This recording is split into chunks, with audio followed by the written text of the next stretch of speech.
Hello, everybody. Thank you so much to the Culinary Institute of America for having me here today to talk about our sustainability journey and climate action at Jackson Family Wines, and also just for convening these conversations about these critical issues.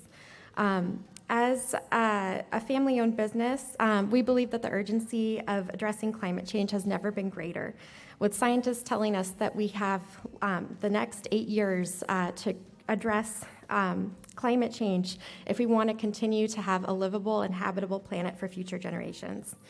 For my family, who've been in the California wine business since 1982, these last 5 years in particular have been unprecedented in terms of the natural disasters and climatic stressors we have been facing, starting with the Tubbs megafire in 2017 and then extending to the present day when California and the entire western United States are facing one of the worst droughts on record.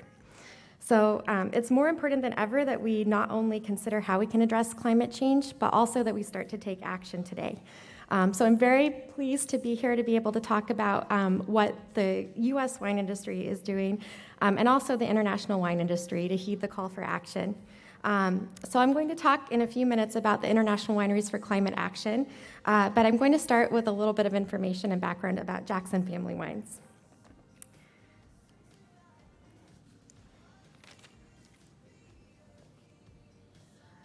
So Jackson Family Wines was founded by my father, Jess Jackson, in 1982, and he had a multi-generational vision for the company.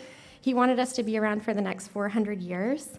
And so key to that vision was this ethos of being socially responsible and also being environmental stewards of the lands that we farm and own for future generations.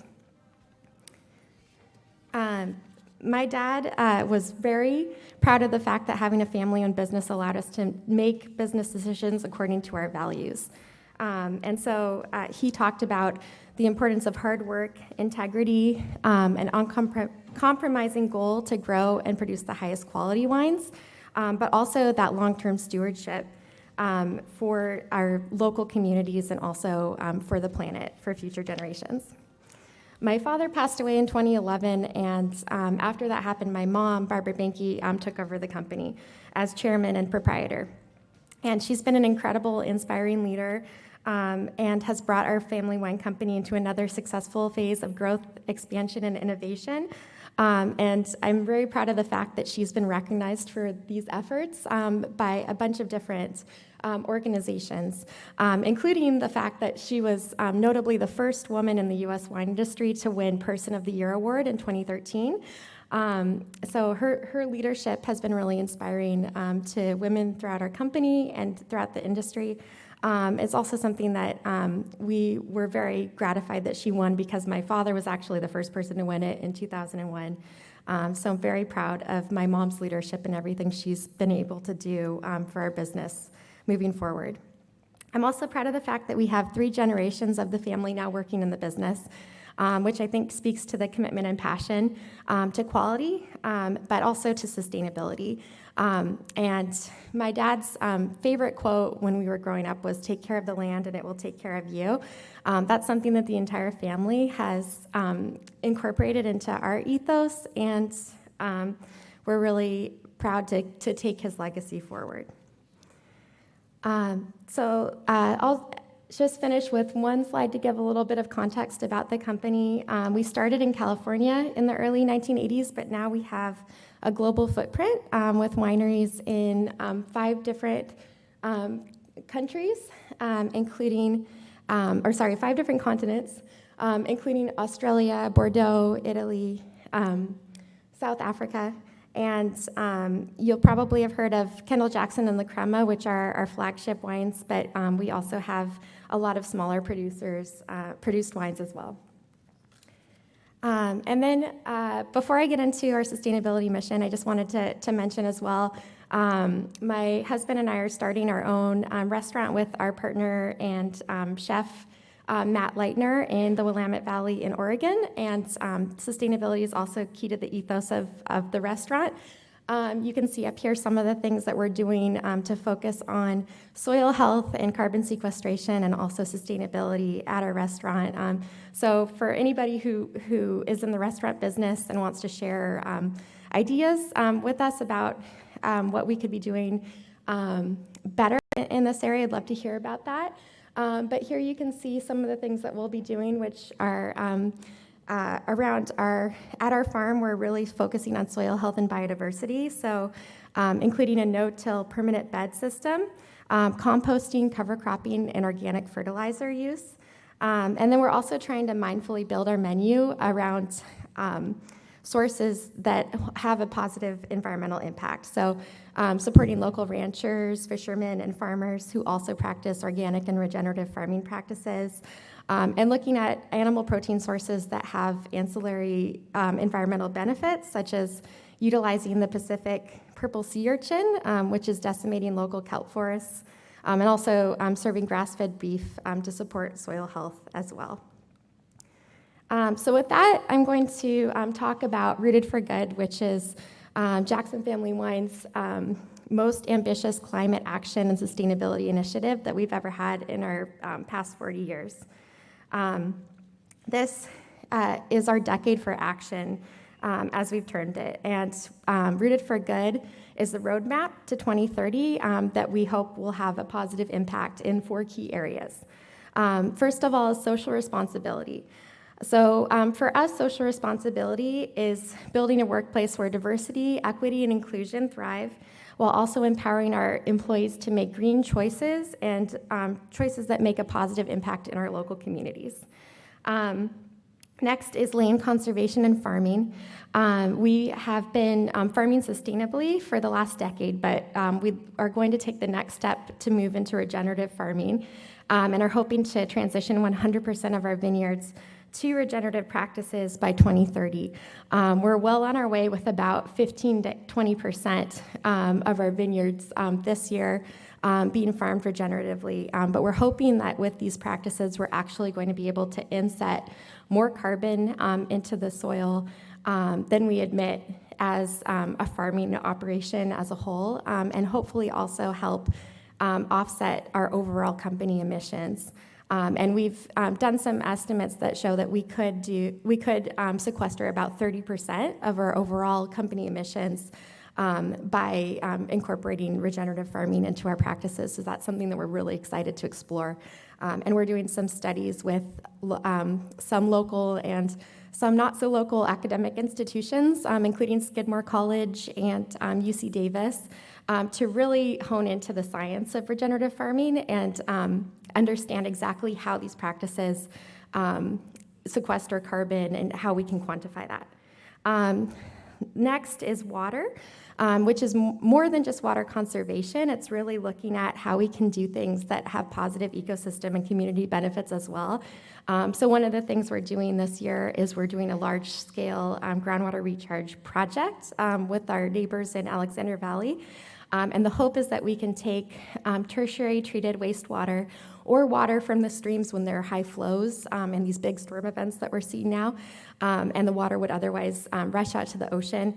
And we're hoping to use our vineyard land through flooding and percolation down into the aquifers and actually be able to put more water down into our groundwater table than we as farmers need to take out for irrigation every year. So that's something we're excited about. And lastly, climate action. And I end with climate action because we consider this the most critical phase of our program. And the reason why is that it affects all of these other areas. So if climate change continues in an unmitigated way, it's going to affect people's lives and their livelihoods. It's going to affect the ability to farm in a secure and consistent fashion, and it's also going to affect water security. So with that, I'm going to show a short video that talks about our climate action practices so far. This is our decade of action. We've set a goal to cut emissions in half by 2030 and become climate positive by 2050 without buying offsets. We're not asking ourselves if we can do this, but rather how fast we can go. By 2025, we'll generate 50% of our power from on-site renewable energy. By 2030, we'll move to lighter weight, higher recycled glass, transition to zero emissions vehicles, and explore how to sequester carbon in our soils. And because we can't solve the climate crisis on our own, we'll lead collaborative solutions across the world. Together, we can transform the way we make wine for a more sustainable future, rooted in people, rooted in land, rooted for good.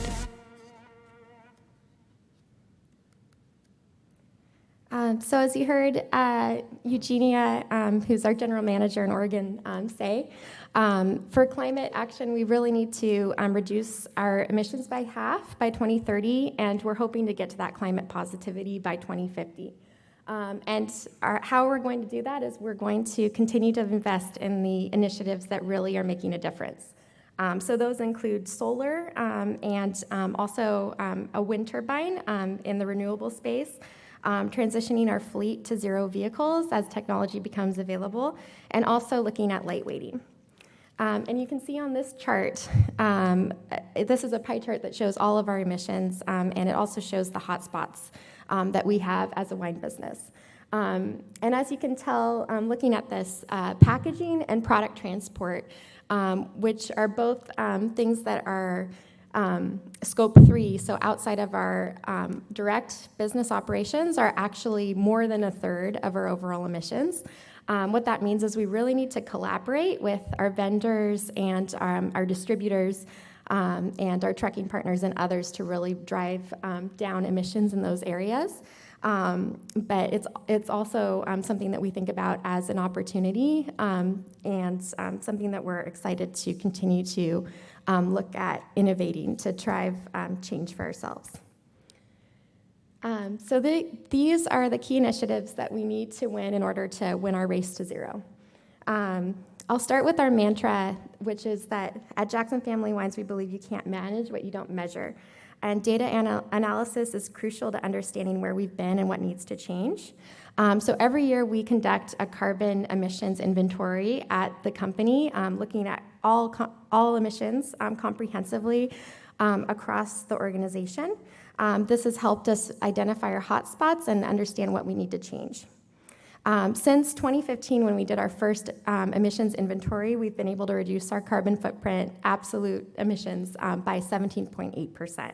And we need to continue to drive that down 4% every year from now until 2030 to meet our 2030 goals.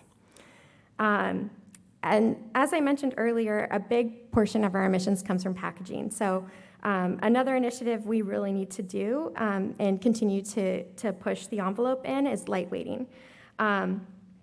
In 2015, we started working with our glass suppliers to update our bottle molds and reduce the weight of our bottles. And we were able to do that for 85% of the bottles we use by 5% reduction of weight.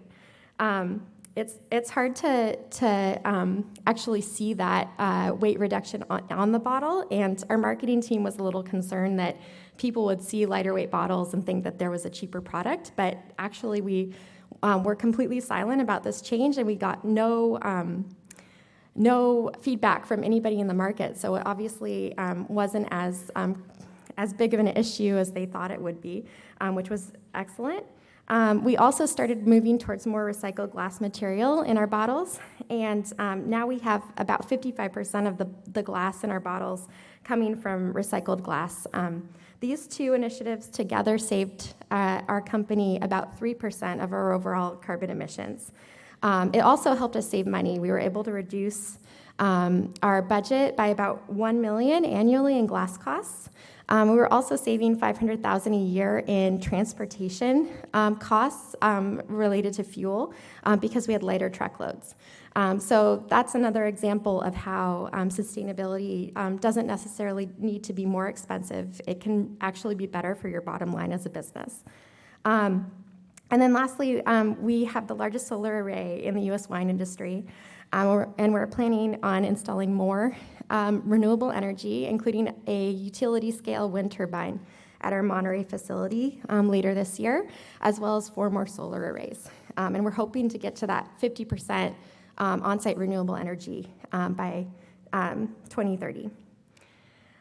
So that's what we're doing, but we know that we can't make a big enough impact on our own. So in 2019, we partnered with the Torres family out of Spain to develop the organization called International Wineries for Climate Action. And this organization was founded to ask other members of the wine industry to make the same commitments and to join us in collaborating on solutions to climate change within the wine sector. Since 2019, when we started with 2 founding members, we're really proud of the fact that we've actually increased our membership to 35 wineries. These are wineries coming from countries all around the world, and we're spanning 8 different countries now and 5 continents, which we're really proud of. One of the main initiatives of the organization was to create a calculator that would help smaller wineries do their own inventories. Because what we found out was that it can be a very complicated process to do your emissions inventory, given the time, resources, and details needed to measure and calculate everything. So this calculator is the first of its kind in the wine industry to simplify and make more efficient that process. We've released it to the entire wine industry, so any winery around the world can utilize this to measure their carbon emissions. The other thing that we're really proud of is that IWCA became the first wine and agricultural organization to be accepted as a member of the United Nations Race to Zero campaign. And this was an impressive coalition of leading net zero initiatives from 23 different regions, 1,600 different companies, 570 different universities, and 85 investors around the world. So we're really proud to be one of the first organizations from our industry to be recognized for that. So one thing we hear a lot is that we're doing a lot of great things at the company, but do consumers actually care about sustainability and climate action? And what we're hearing is that the answer to that question is yes. We're starting to see them purchase things and make decisions according to their values.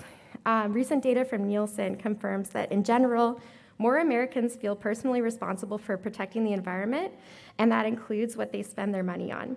For example, 30% of consumers say they're more likely to buy products with sustainability credentials. Recent surveys also found that 72% of respondents say they would be willing to pay a premium for products that are sustainable, with 20% of those folks saying they'd pay a lot more for sustainable products. So that's great news for our industry and the entire world, and something that we're hoping to make another pillar of our sustainability program, which is education to our consumers so they understand what IWCA members and others are doing. And I'm going to end with one last initiative that we're doing as a company. This is something that is really innovative, and what it entails is taking our waste stream from the winemaking process and utilizing it in a new consumer product. And this is a product that's made with grape pumice, which is a byproduct of winemaking, which is also rich in nutrients. Although we were once discarding this byproduct and creating 10 billion pounds of waste a year, we are now utilizing this in the vine to bar chocolates that you'll find outside at the break. The exciting thing is that because we're using grape pumice flour in these chocolate bars, we actually have a natural sweetness to them, and also nutrients and flavonols that aren't present in other chocolate bars. And it also allows us to reduce the amount of sugar we use. So we think that's a win-win because it's tasty, it's slightly healthier for you, and also we're able to upcycle a product that otherwise wouldn't be utilized for something like this. So with that, I just wanted to end by saying thank you one more time to the Culinary Institute. I'm an optimistic person, and I believe our future is brighter than our past, and we all have the ability to be champions of change. So I encourage everybody who's here to take a step back today from your day-to-day duties and think about how you can make a positive change in your lives. And not everything needs to be a significant investment or major initiative. But by supporting local farms, serving sustainable wines in your restaurants, or reducing your food waste, all of these things can make a difference. And so thank you for everything you do, and I hope you have a great rest of your day.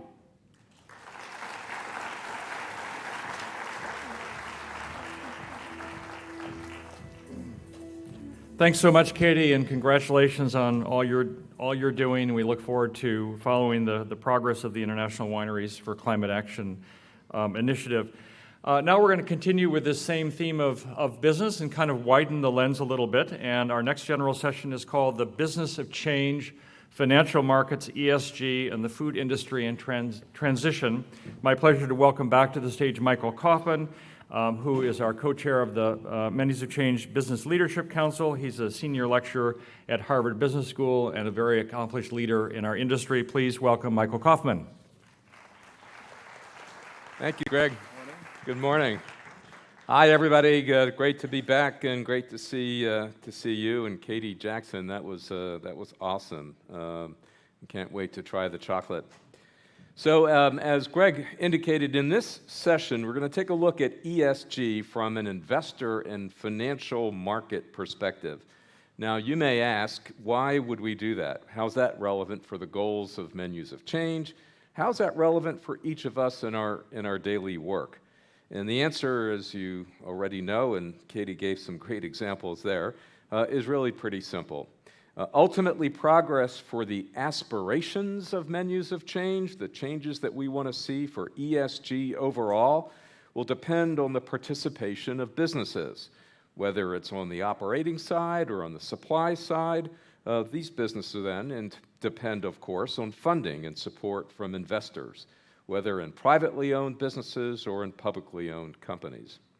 So if investors and financial markets overall are prioritizing ESG, that will augur well for making the progress that we all hope to achieve. So I'm actually curious, from a raise of hands, how many of your organizations actively talk about ESG? It's a little hard to see, but how many of your organizations talk about ESG on a regular basis? Very few, okay? That's interesting. And for everyone, I'm curious about how many of your organizations have articulated statements of mission, values, purpose. Is that a broader group? Yes, that is a broader group. And of those, how many actively then utilize those statements? So the statements are there, but in fact, on a daily or regular basis, those are consulted. So that's a pretty good representation. Well, look, let's get into it. So I'm going to just overall introduce three terrific colleagues, and then ask one of them to lead us off with a brief presentation. And two of them are here, and one is participating via video. So our first is Akash Mirchandani, and he is a vice president of Kitchen Fund. It's a leading growth equity firm that's focused on brands that are changing how we eat, including investments in Sweetgreen, Kava, Curry Up Now. He led the firm's first international investment abroad in Miscusi, a purpose-driven, affordable, handmade pasta concept based in Milan, and he did not invite me to do due diligence, and I'm a little bit unhappy about that, but maybe next time. Before joining Kitchen Fund, Akash was an investor in Blackstone in their private equity group, where he evaluated prospective deals and managed portfolio companies across multiple industries. He holds a bachelor's in economics from Harvard College, where he was captain of the golf team, and he graduated both magna cum laude and Phi Beta Kappa. He deepened his passion for the food industry through his stage working in the kitchen at Alinea, the 3 Michelin star restaurant in Chicago.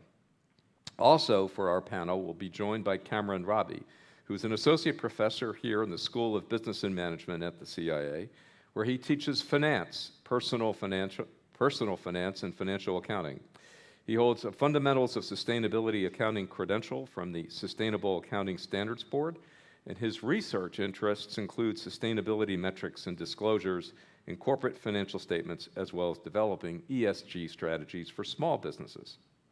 And third, Megan Bloomer is Vice President of Sustainability and CSR at the Cheesecake Factory, where for the past 8.5 years, she's been responsible for managing and overseeing the Cheesecake Factory's current and future sustainability initiatives, including environmental footprint, food sourcing, and social responsibility.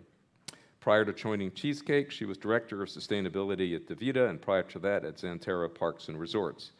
She's also a member of the boards of Prescott College, where she earned her doctorate, and the Pride and Joy Foundation.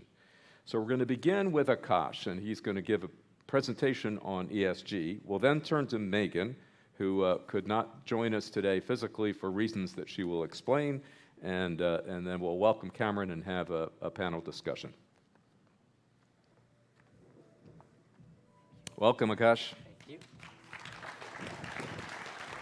Hey, everyone. I can already tell you guys are jazzed for this presentation. So thank you, Michael, for the kind intro, and everyone here who makes this event possible. I think speaking for probably all of us, it's been super insightful and thought-provoking thus far. I'll do my best to keep that going. So, as Michael said, today I'm going to be talking about ESG in food.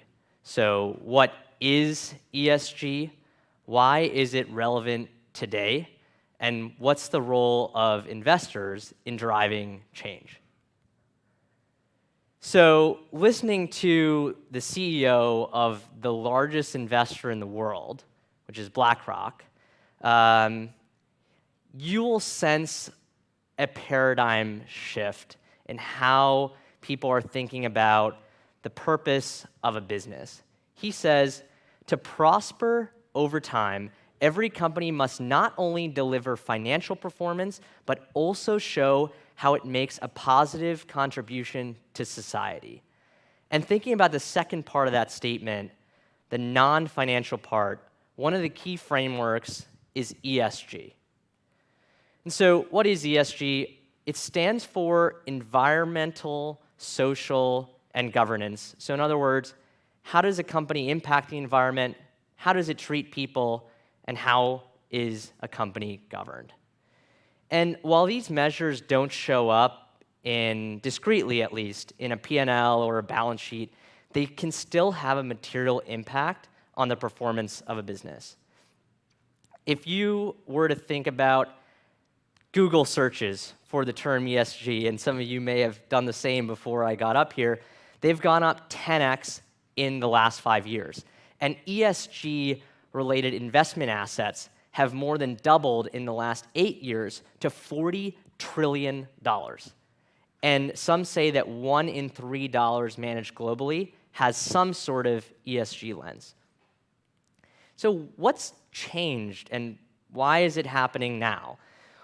As you guys probably know, the prevailing sentiment historically was popularized by a famous University of Chicago economist, his name is Milton Friedman, about shareholder capitalism, maximizing shareholder value. The sole purpose of a business is to make profits for its shareholders.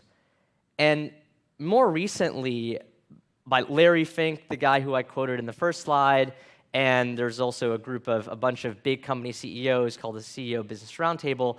They have redirected that conversation away from shareholder capitalism to stakeholder capitalism.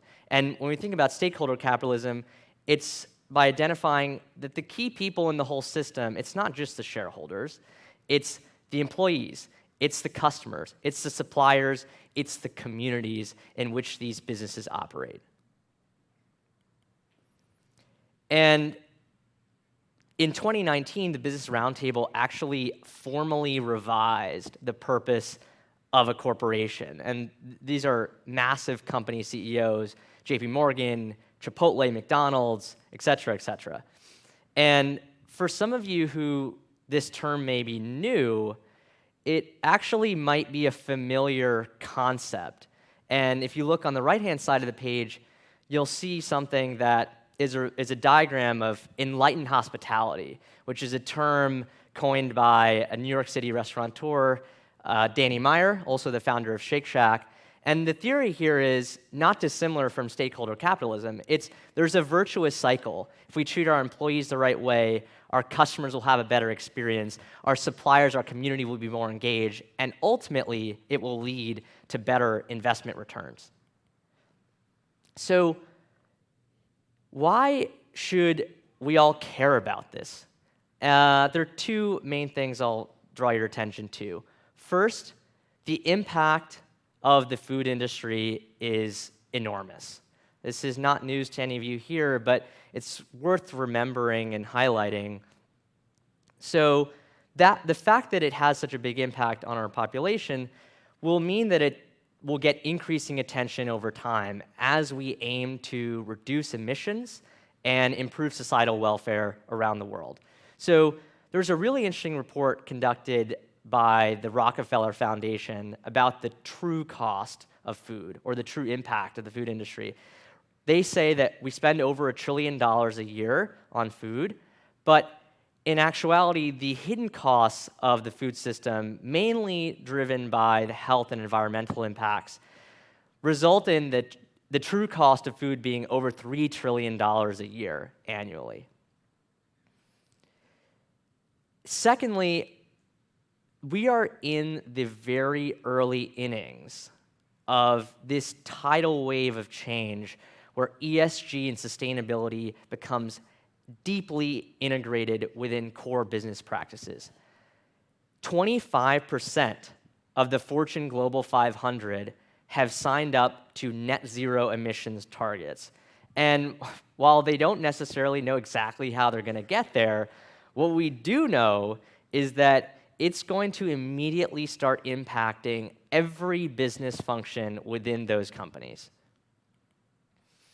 So just to give you flavor for some of the specific examples of what investors might look for across each of these three pillars of ESG, this slide lays it out. But on the environmental side, the most obvious one, and one that we've talked about a fair bit, is greenhouse gas emissions.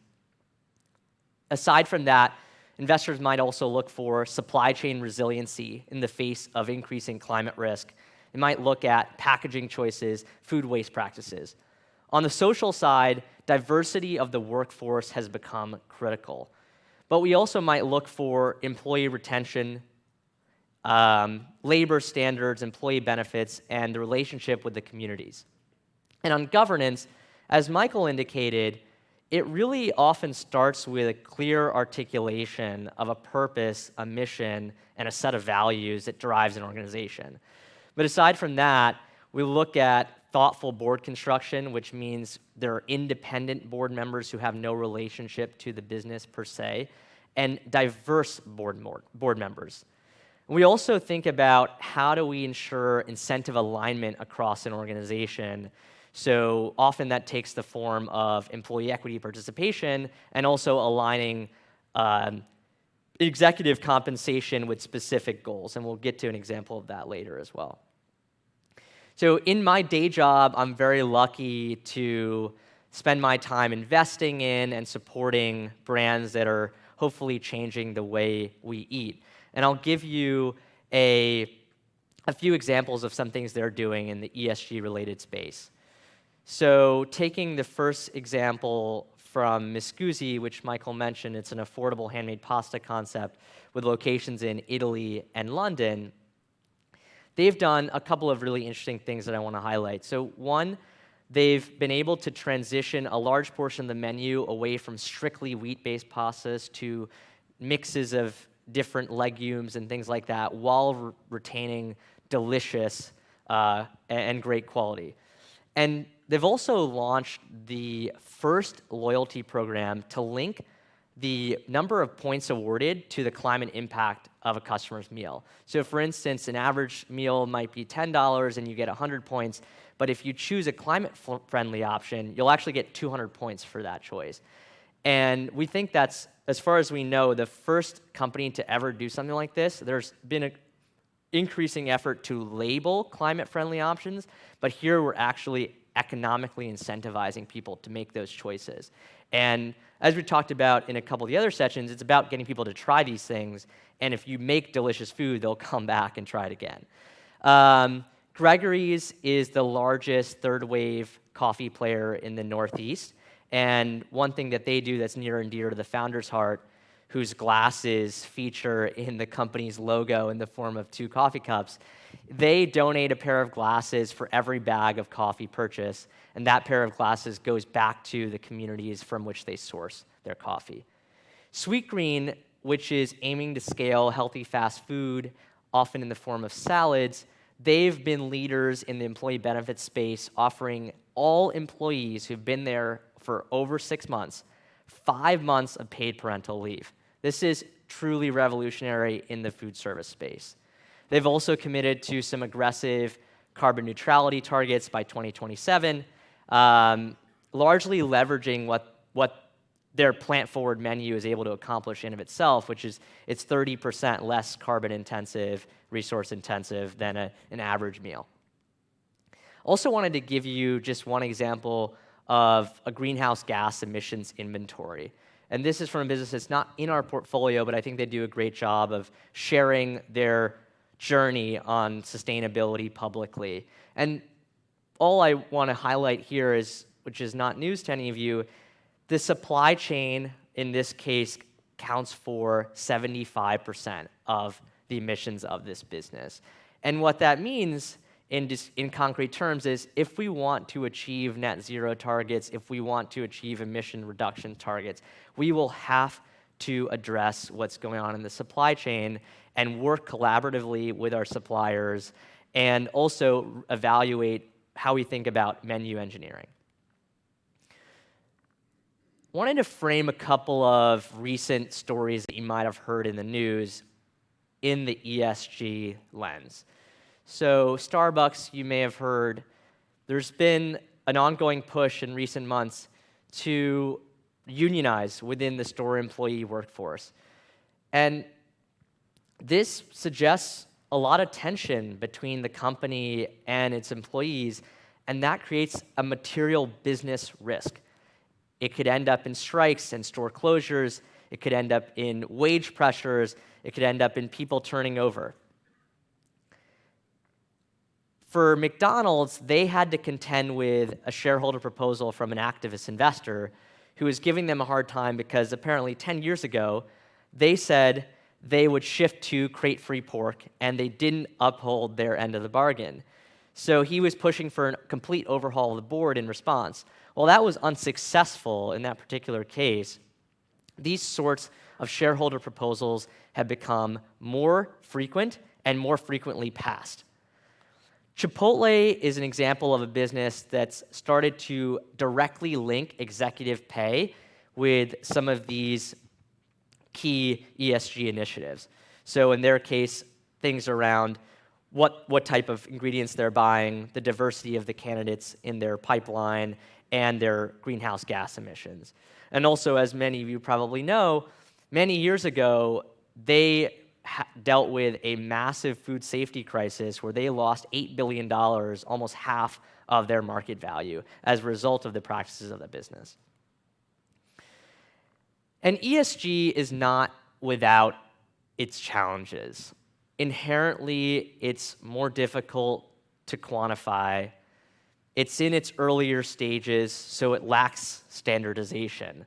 The SEC is suggesting proposals that could standardize, at least in the public company context, what people have to report on with regard to ESG. But right now, that lack of standardization actually leads to one of the big complaints people have about ESG, which is greenwashing. Effectively, when companies or brands make misleading statements about what they're doing in this context that doesn't really show the full picture. And the lack of standardization allows people to do that because right now, companies report on these things voluntarily. They report what they want. They don't have to report on the same thing again and again. And frankly, they choose to leave out most of the bad news. So ESG ratings have also become more popular over the last several years. And so I included this snippet from Elon Musk. He went on a bit of a Twitter tirade about ESG about a month ago, basically because Tesla got pulled off of some ESG index when Exxon was still on it. shows you a few things if you dive deeper into it. One, ESG ratings need a lot of work. Two, there's a lot of nuance in this space. So what was actually driving that in this particular case is Tesla obviously does a great job on the E side in terms of trying to electrify the auto space, but on the S side, they've had a lot of challenges with workplace safety and discrimination in the workforce. So it's a delicate balance, and I don't think it's as clear as just measuring revenue, for instance. The burning question you guys might be having is ESG at odds with financial performance and profitability? I'd argue these things are not mutually exclusive. And in fact, some research suggests that companies that incorporate material, social, and environmental factors into their business actually outperform the market. In specific instances, also, companies have been able to reduce the interest rate on their debt by linking it to specific social and environmental initiatives. Google and Visa are two massive companies that have been able to do that. And stepping back and just leaving you guys with something here, now more than ever, employees and customers want to be proud of the companies they work for and patronize. So this gives us an opportunity with investor backing to begin to continue to drive change in this industry. Thank you. Well done, Akash. Thanks. Thank you, Akash. So we're now going to hear from Megan Bloomer via video.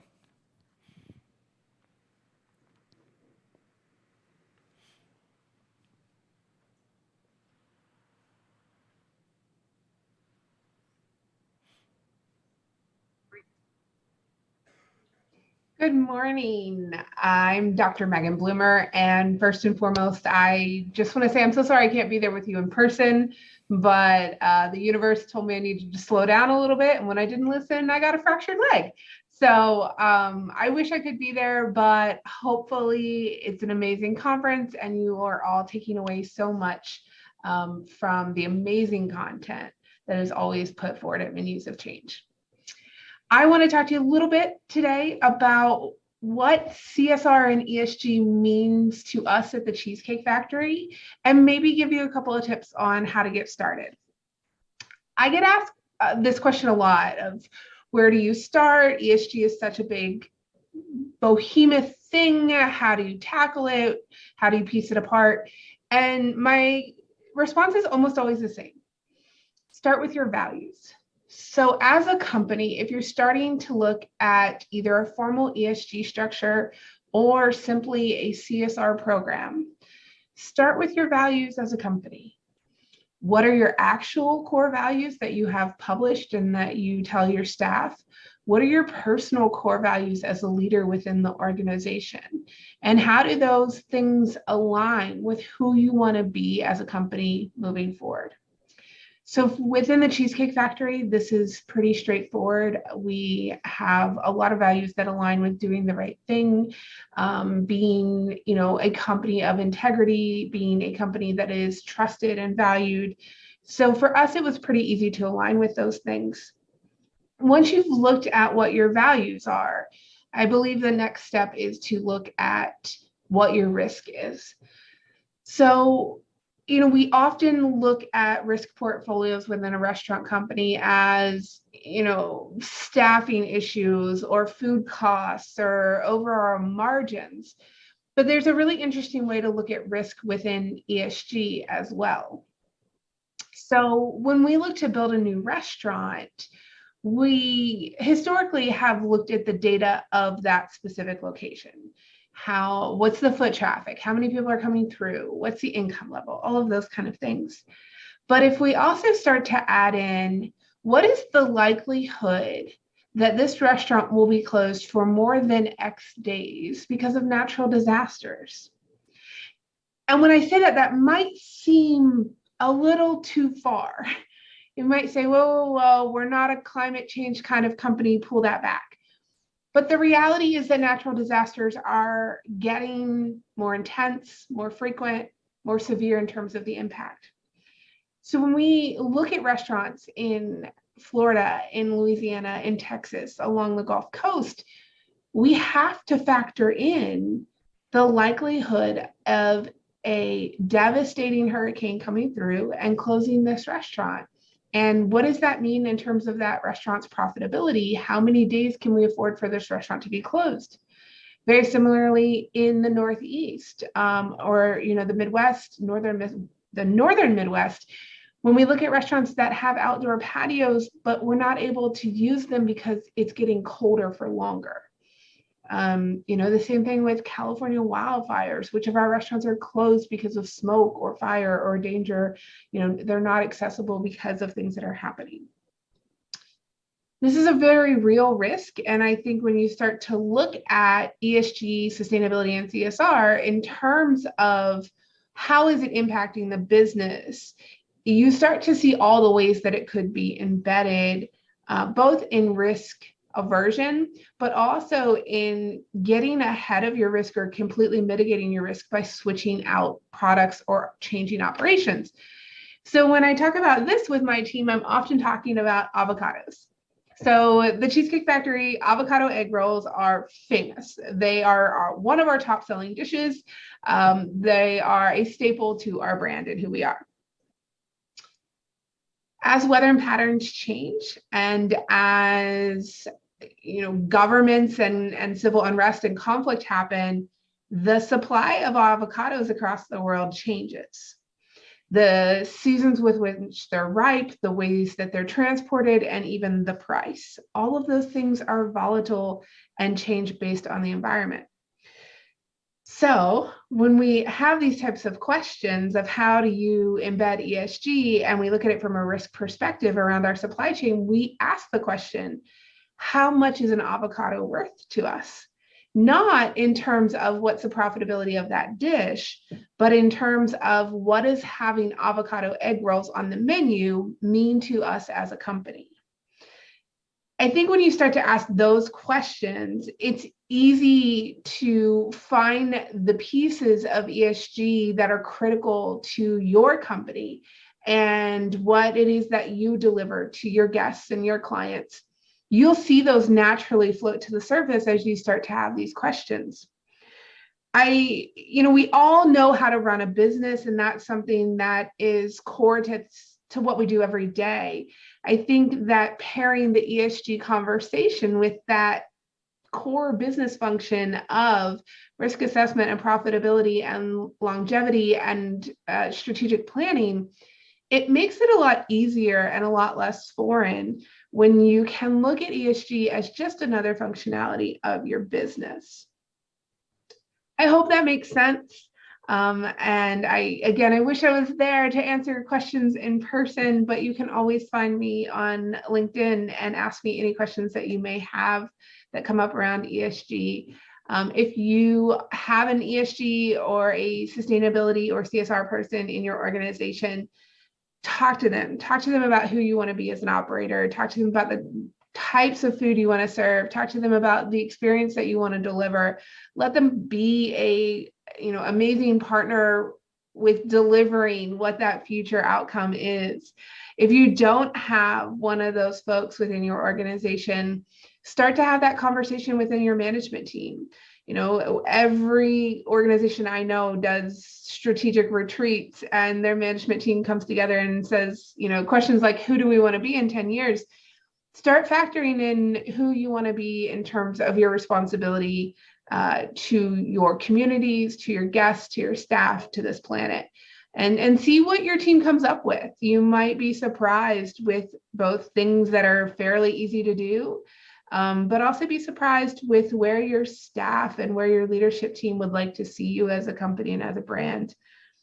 At the end of the day, everybody says, oh, we can just go vegan, or we can source organic, or, we can just switch out a couple of things, but it's not always that simple. And when we look at making a big impact in a big way, That takes courage, and that really takes looking at your risk and projecting those out and figuring out what big steps you could take to get there, and then what little steps you can start taking today to put you on the right path. So have an amazing conference. I know that the panelists and the speakers are absolutely phenomenal. And if there is ever any way that I can help answer a question or make a contact for you, or just simply, make an introduction to someone who might be able to answer your question, please don't ever hesitate to reach out, and enjoy your time with the Culinary Institutes of America and Venues of Change. Thanks, y'all. Thank you, Megan. So I'd like to welcome back Akash, and also to welcome Cameron to join for discussion.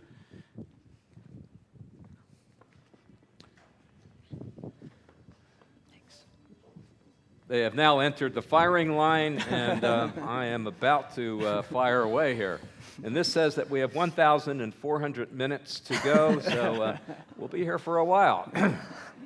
So Cameron, we didn't have an opportunity to hear from you, and we'd love to hear from you. And perhaps one thing you might talk to us about is how, as you teach finance here at the CIA, how do you incorporate ESG in your curriculum? Yeah, well, thank you for that question. Thank you, Akash, for your presentation. Thank you to Megan. I'm sorry she couldn't be here today. I am too. But in teaching finance at the Culinary Institute, 3/4, roughly, of our business students want to open their own restaurant or own business when they leave here.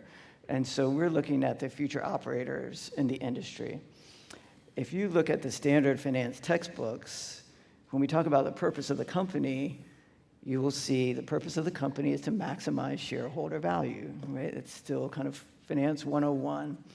And so in our classes, we start to break that down a little bit and explore this idea of stakeholder capitalism and what is the true purpose of the business. And so students get really interested in that when they think about, okay, I know that there are slim profit margins in our industry. It's really tough to make a profit. But what else can I do as a business? What's the core mission and value of the business? So we look at that. We start there with the purpose of the business. But when they're developing business plans, we also look at issues like Megan mentioned and Akash mentioned. If you want to open up a hotel in Miami, you have to think about hurricanes, you have to think about water usage, you have to think about those kinds of risks. So we talk about that risk management strategy as well. We look at corporate financial statements. We also look at corporate sustainability reports, which now are separate. They're not integrated together into one document. And we can see right away that most of the time they're not comparable. It's very difficult to compare one company's sustainability efforts to another. So we also talk about standards and how do we report on these things in a way that it's easy for investors to look at and see what the companies are doing. So a couple of the things we talk about in class. And I'm just curious about, and what traction does that have among students? I mean, how do students look at that and say, okay, I get it, and now I know what to do? It has a lot of traction, actually, and I find that talking about those components of ESG are some of the things that really light the students up. They're interested in it. That's part of kind of who they are in their generation. They want to go out and make a difference in the world. In addition to serving great food or providing hospitality. So it's actually one of the more, I think, thought-provoking aspects of the course. Oh, that's great. So, Akash, you certainly talked, and I know this sounds like I'm directing questions, and we're all going to talk about stuff together. And Akash maybe commit to the fact that we'll do that. So I'm going to be there with you. But I'm just curious if. When I asked about folks whose organizations have a concrete ESG plan, not many raised their hand, and I think that just raises the question for all three of us of recommendations to folks within the audience as to how to go about that. Megan talked a bit about that, but should this be a top-down? Until a senior management team comes up with this, it's not something that folks are going to do, or can this be a bottom-up approach? That folks within an organization who may not be the CEO or the CFO or other very top-tier management folks can begin to implement. How do we think about that? How would you recommend that? Yeah, I can start. I mean, I think it clearly requires buy-in from all sides in order to accomplish this effectively. But even without an overarching ESG policy or a net zero emissions target, I think it's still possible for each individual within an organization to drive change. The scope of that change may be more confined, but just as an example, one thing I talked about on the S of the social that's become increasingly relevant is the diversity of the workforce. So anyone who's hiring, anyone on their team, can think about, how would I approach that issue? How do I think about that? How do I make sure there are diverse perspectives within my team? And ultimately, I think that will actually benefit and grow the power of my team. Of course, also, it's helpful to have CEO buy-in and whatnot. I think we can also chat about what are the underlying factors that are driving these companies to, it feels like every week now, a new company is committing to a new target. But I think one part of it that's really interesting is some people are doing it because they feel like it's the right thing to do. Some people are doing it because their investors are telling them to do it. Some people are doing it simply because it's like peer pressure at a company level. Their other CEOs are doing it, their competitors are doing it. We actually were talking about it in one of the breakouts yesterday with the trifecta of Aramark, Sodexo, and Compass. And they were pretty open about the fact that when someone does something, the other people immediately notice and immediately want to top it. So in some ways, that healthy competition is good.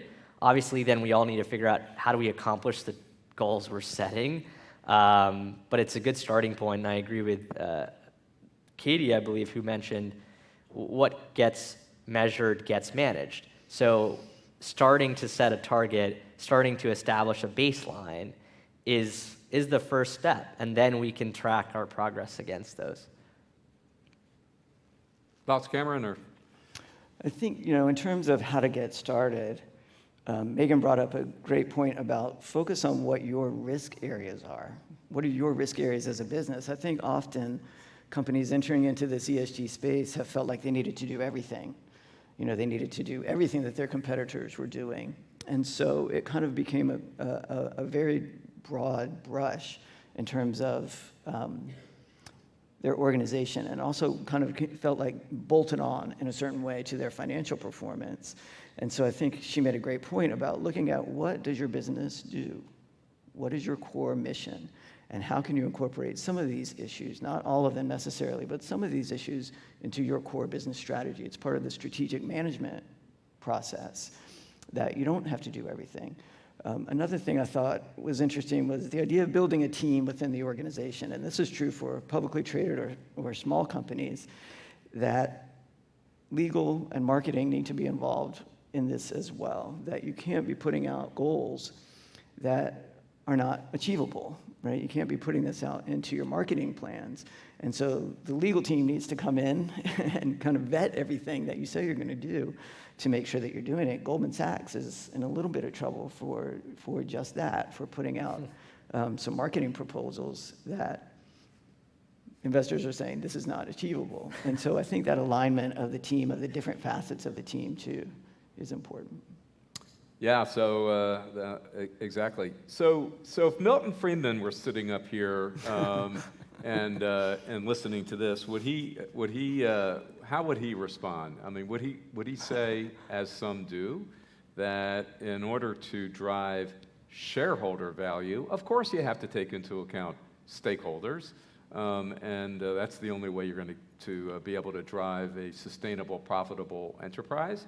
Or would he say, I got it wrong, I confess, and that in fact, in order to achieve that, we need to measure the impact in these other factors, suppliers, community, as well as certainly employees, in order to drive it.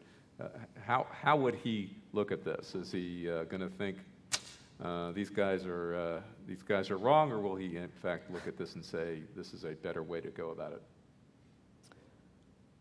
That's a very interesting question. I don't mean to speak for Milton Friedman at all, but I'd be inclined to give him a little bit of a pass in that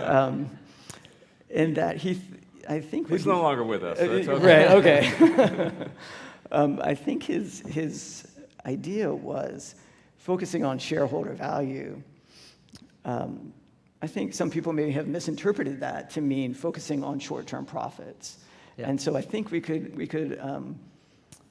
give him a little grace and say, okay, maybe maximizing shareholder value is really about the long-term viability of the company and the long-term sustainability of the company. And if you're looking at that, then I think you would have to agree that we have to start incorporating these ESG issues into the business model because there are material risk factors involved in those. So I don't know. What do you think, Akash? I think you said it well. I think so too. I trust the professor in the room. I hope there's some students in here listening to that. Thank you. I think you said it well as well. So there are those who have labeled ESG as a fad and not a trend. There are those who are skeptical about what this might mean. And I think I'd agree, we would all agree, I would certainly believe that it is a very powerful expression of what makes a holistic business enterprise successful for the long term. And building in those objectives and understanding those objectives are, both a challenge, but, there's a huge opportunity there. But I have come across senior level executives, when I ask them about some of their objectives and goals, diversity, for example, there's still skepticism about how that will actually enhance the performance of a company. And yet, I think the data is clear that in fact, more diverse boards, more diverse workforce bring a much more powerful and cohesive approach to understanding how a company can create value for the consumer, whether it's businesses to businesses or businesses direct to consumer. That is true.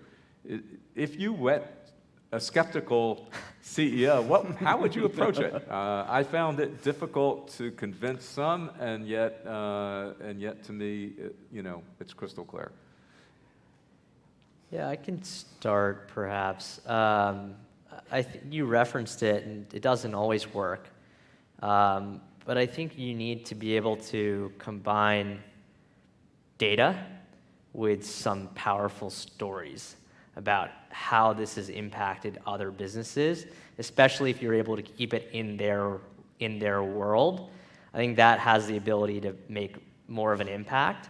As I was alluding to before, I actually think the competitive pressures that are happening as I said, we're in the early innings of all this. So the last 5 years is really where it's become a lot more talked about, but these things are happening very rapidly. And as more and more people, you just become the odd man out in the room, I think you start to question yourself. What am I doing? What are people getting that I'm not? So that's happening at the same time. And as a lot of these trends happen, it's sort of very gradually, and then all of a sudden. And I think that's sort of what's taking place in the ESG world, in the net zero targets world, and that will continue to drive reluctant CEOs to change their behavior. But aside from that, I think being able to marry data with powerful stories is the best way to accomplish this. And Larry Fink will come and get them if they I think that's terrific. I think those individual stories are super important. The data is clear, as you mentioned, and I think kind of what you're talking about, Akash, may be the carrot approach, right? That those stories have a powerful impact. But there's also kind of the stick approach, which is regulation and SEC regulations and reporting requirements, which are coming. And so there's a little bit of if you're not thinking about this, it's coming, whether you really agree with it or on board with it or not. And so I think, again, risk management, companies need to be ready for what's coming. Well, great. Well, thank you both. And so we've come to the end of our time here, but we'll be back in a breakout session. And he doesn't know it yet, but I've arranged for loyalty points at Miscusi in Italy for those who come to our breakout session. So I hope you join us there. Thank you both, Akash. Thank you, Cameron. Thank you, and, Michael. Thank you. We'll see you all later. Thank you. Thank you.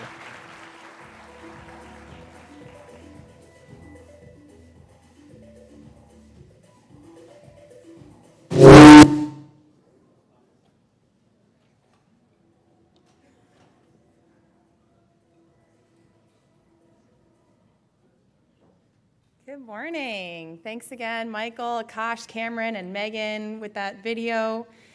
Now, we still have more programming left this morning, but I want to start to plant the seed with you that we have a short evaluation form. We'd really appreciate it if you can complete before you leave today, ideally, and while the experience is still fresh in your mind. So you can use that tiny URL link shown here, and we'll also send the link out as part of our post-summit communications, but we really value your feedback. It's now my sincere honor to introduce the final general session of the summit.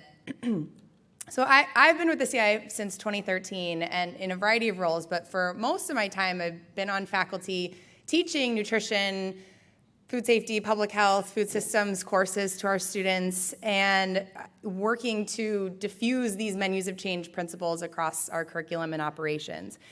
There's no doubt we still have a lot of work to do here, but it has been encouraging to see this institution start to shift in the right direction with more course offerings in sustainable food systems, including our new master's degree you heard about yesterday, and our Plant Forward Kitchen training and certification program. We have the Menus of Change kitchen down at the Egg, and just a number of opportunities for hands-on learning in our campus gardens, the apiary, and a variety of community engagement opportunities. And in a student survey we conducted with researchers at Hopkins in Michigan, and in the fall of 2019, it was just published earlier this year in the Journal of Public Health Nutrition, we found that most of our students believe that nutrition and sustainability are integral to their educational training as chefs, and they want to promote healthy and sustainable foods in their future careers. So it helps validate for us the direction we're going. And as we thought about what we wanted to curate for this final session, we have just a tremendous panel of 2 faculty and industry leaders and 1 really passionate student leader, and we're going to have a conversation around growing leadership and educating the next generation of food systems change makers. So to moderate this discussion, I'd like to welcome back to the stage our Executive Director of Strategic Initiatives, Rupa Bhattacharya.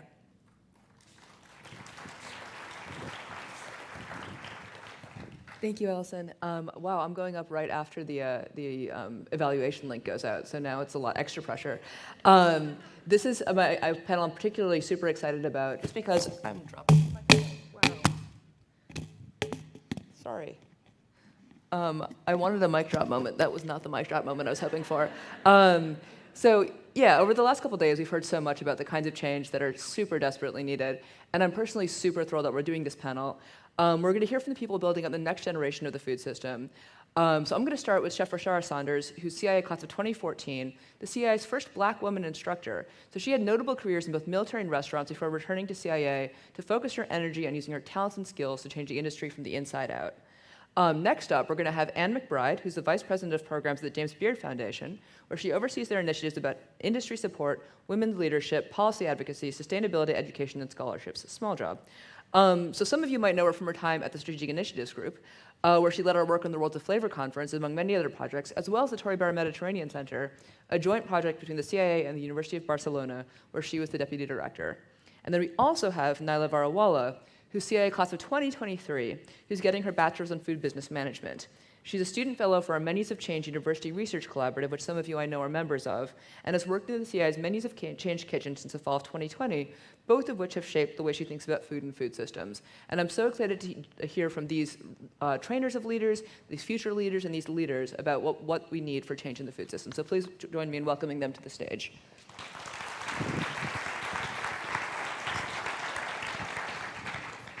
So I was hoping to make this more of a free-form conversation. I don't know that we'll have time for audience questions, but we can sort of figure that out as we go. But I wanted to start with a question for you, Anne. We've spent the last couple days talking about strategies for like much needed change in both nutrition and climate. But as we know, change is difficult in a constantly changing world with constantly increasing stressors, especially like this week. You've seen, like we've had all these last minute things that happen and change, things that are changing nonstop. It's a difficult place to enact change. What do you need to know and be able to do as a change maker to affect change in today's world? I think it's really important to know your area and to be focused on your area of influence. Too many people try to do too many things at too high a level, and that's how it makes change almost impossible. So really thinking of what is the change you can make today, what is the one you can make tomorrow, having these small incremental steps so that you're adding them, and at the end of the year you have 365, or even you have 10 steps, right? But you've really made something versus focusing too strictly on the big ideas. And also, I was hearing Michael talk about being sustainable and being profitable. That's also really key. I think that's important whether you're a big company or an independent restaurant. Being sustainable is being open, so you need to have a business model that allows you to make change while taking care of yourself, of your employees, etc.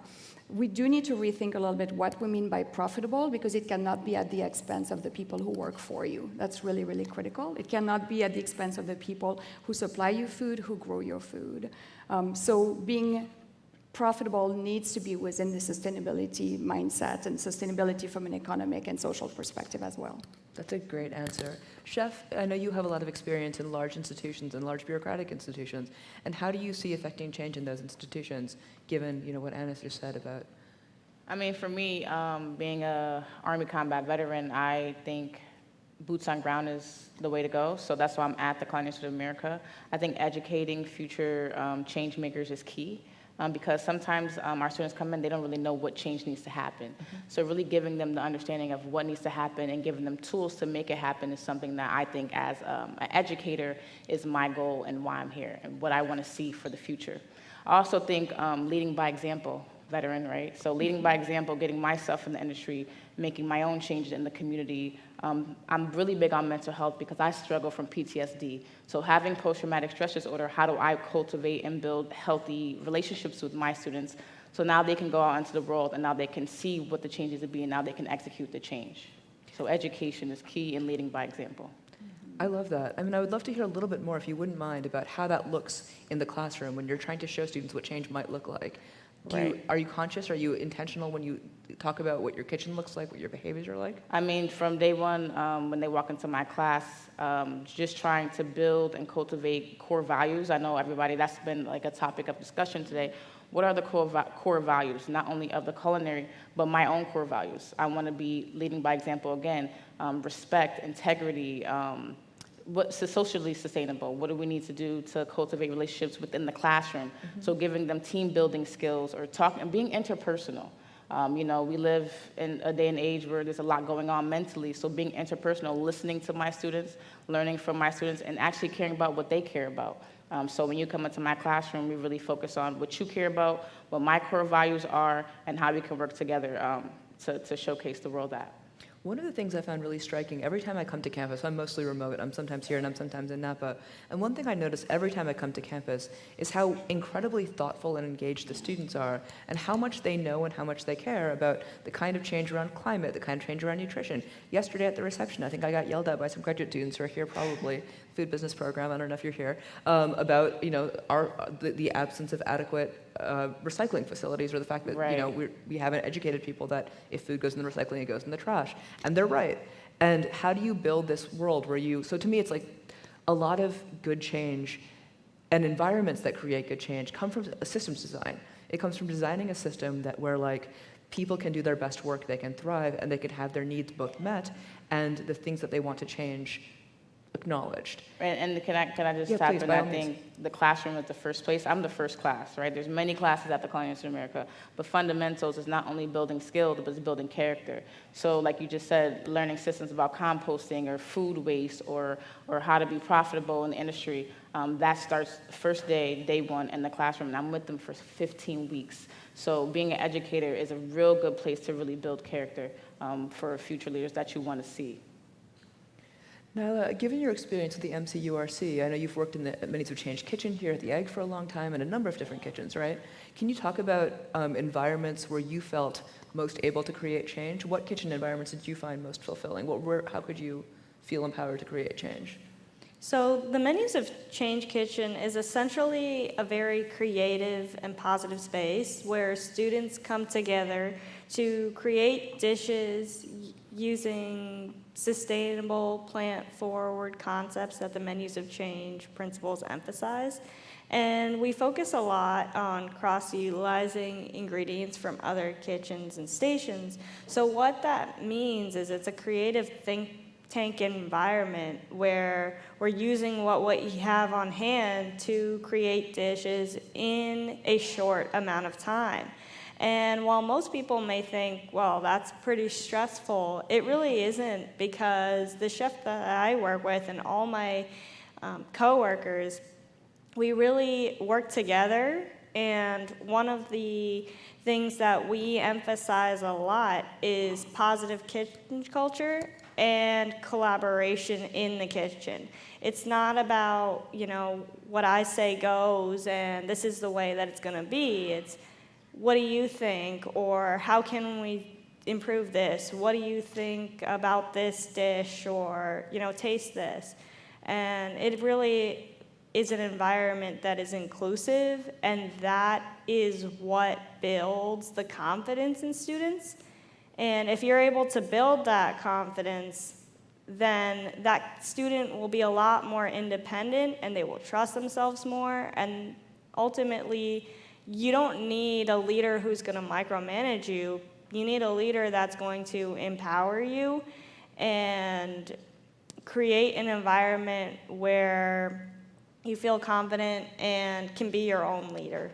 So what's interesting about that, because when you say that, you know what that makes, first of all, yes, correct. And second of all, what's interesting there is that we've heard a lot of talk recently, especially over the last couple of days, about climate and biodiversity and the needs to have essentially that difference creates robustness and resilience. And it almost sounds like that's what you're saying, right? When you build an environment where people can be their own leaders, you've created an environment with a robustness to adapt and to change the same way you're building sort of a microclimate in a way. You're essentially creating so much of the stuff that we're doing, it sounds like, is a form of systems design. And I was wondering if you could talk a little bit, given that you've been across a series of different environments, what you look for in leaders, what leadership looks to you, how you cultivate. Well, hearing Nyla, it's so fascinating because what you're describing is exactly what pushes changes from the bottom up, right? Which is a big change happening now. And when you leave the CIA and you're going to go into kitchens, you have this expectation of an inclusive environment. So I think that's really key as a leader to acknowledge that your team is not monolithic, that there are a lot of personalities, experiences, backgrounds, expectations, hopes, dreams, whatever, represented on your team. And so to build an environment where everyone can show up as themselves, while also having clear direction and guidance, because that's one thing I'm finding is still key, right? Ultimately, your team needs to see where you want it to go. Mm-hmm. That always feels important, so that they can really build the roads that makes the journey possible, to use tons of cliches all at once. But that's really, for me, that's how change happens, and that's how leadership for change happens, is making the mission clear, making where you want to go clear, and then giving people the tools and the trust to build the road in the way that fits them best, and that, expecting that it will all work out in the end, because the direction is very clear. No, I mean, some of you who have heard me speak before, this is something I care about a lot. And to take your road metaphor and extend it further or make it worse, unclear. The metaphor I always use when I talk about leadership is I talk about the Scandinavian approach to Vision Zero. And if anybody here is a cyclist, you'll probably know what I'm talking about. But what the Vision Zero was a goal in Scandinavian countries to reduce the number of road deaths of pedestrians and cyclists to zero. But to do that, you can't just ban. You could ban cars, but you can't just ban cars from public spaces. You can't just say, hey, cars, don't kill people, right? You have to build structures so that, and you have to know that humans are fallible. Humans make mistakes. People are people. So your goal is, the goal of Vision Zero and what was so successful is that you built streets such that if somebody made a mistake, if they were distracted, if they were tired, whatever, if then somebody crashed, nobody would die. It's basically you're building a structure so that people can be human within it and live their lives the way that they're supposed to live their lives. And then if mistakes happen, there's space, there's room.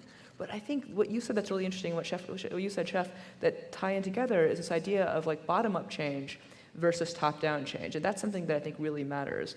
Because again, like I said earlier, like you can tell people forever that they should eat X, Y, Z, and they should do this, and they should live this way. Will they listen?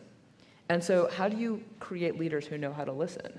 I guess is my question. How do you inculcate this notion that bottom-up change and the people who are doing the changes are the ones who need to be vested in it? How do you build that? How do you get that message out? I think ultimately you don't have a choice because Gen Z is not gonna accept anything else but bottom-up change, right? So we just have to deal with it, and it is uncomfortable. It will continue to be uncomfortable, but just deal with it. And sometimes as the grown-ups in the room, it is our jobs to do the work that we need to do to accept that and to say, okay, well, what am I doing that is because of my ego, or that is because that's how it's always been done? And that's where you get challenged a lot, right, by the younger members of your team. And so I find that really useful to check myself on all these things, right? And a lot of conversations around leaderships in kitchens, it's the same. Why are you doing this? Only because that's how it's always been done, and it's in a different model, a different way to approach it, complicates things for you. Well, deal with the complication. Hopefully it's a short-term complication, and then it is really for the better. So you have to have this trust a little bit. Absolutely. And then this is something that I think about a lot because, absolutely. One of my previous jobs had a union that was almost all Gen Z, and the things that I was raised to tolerate in the workplace, in the media workplace, were absolutely not what they were raised to tolerate, and they're right. They were 100% correct, and I was grateful to them for it, and it took me a moment to be like, well, if I had to do this, didn't you? Which is so much of what kitchens is like, right? I had to do this, so you have to do this, right? But if you break in order to be a good leader at this point, given sort of where we are in the world, it feels like you have to break that cycle. So I guess this is a general question for all of you, which is what's different now than was in the past? What does a strong leader look like? And what would be an appropriate tool set for that strong leader? I mean, it sounds like it's the ability to listen, the ability to step outside the self, but I would love to hear what you guys think there. I mean, in my class, I do a project, and I actually, not like a project, like an essay or anything like that, right? But I take all my students, and we go on the board, and we write chef, right? And we circle chef, and I ask my students, what is a good chef? What's good qualities of a chef? What does a good leader look like? And every student gives me at least 2 characteristics. And 15 weeks, we work on each characteristics for about 2 to 3 weeks. So now I'm actually asking them what they think is a good leader, what they see, and we're actually working on these characteristics, communication, it could be multitasking, things like that. What can we do together? And we actually work on these all together. I think I've seen really good leaders because now my students are more confident. We're talking about more confident now. They're being able to listen better. We continue to change roles, right? So every 2 weeks and 3 weeks, we're changing roles. Now you're team captain. Now you're sous chef. Now we're going through the brigade system and the hierarchy that they're actually going to see and they're going to replicate in the industry. So if we can do it and work on these characteristics in the classroom, I tell them by the end of the 15 weeks, this is going to be you. Now this is going to be you. Now you can take these traits and these characteristics and bring it now to the next class. Talking about breaking toxic cycles, the industry sometimes, depending on where you go, is still the same, right? So how do we, boots on ground, that's why I'm here, how do we break the cycle from the inside? And I think everybody here that works at the CIA is working towards that goal. How do we break these toxic cycles that we see on the outside, give it to our students, and now they can go on the outside, and now it's a domino effect. Absolutely. No, I agree. Does either of you like to add to that? Yeah. To add on to what Chef Ro was saying, I think that one of the most interesting things that I've learned as a student here is, when you go through the kitchen classes, yes, you're here to learn how to cook. You're here to learn how to cut a fish or, butcher a chicken. But at the end of the day, some of the most important lessons that I've learned have been life lessons. How do I work with people? How do I lead a team? How do I show empathy? How do I organize myself and manage my time? And these are all the more important lessons that you learn.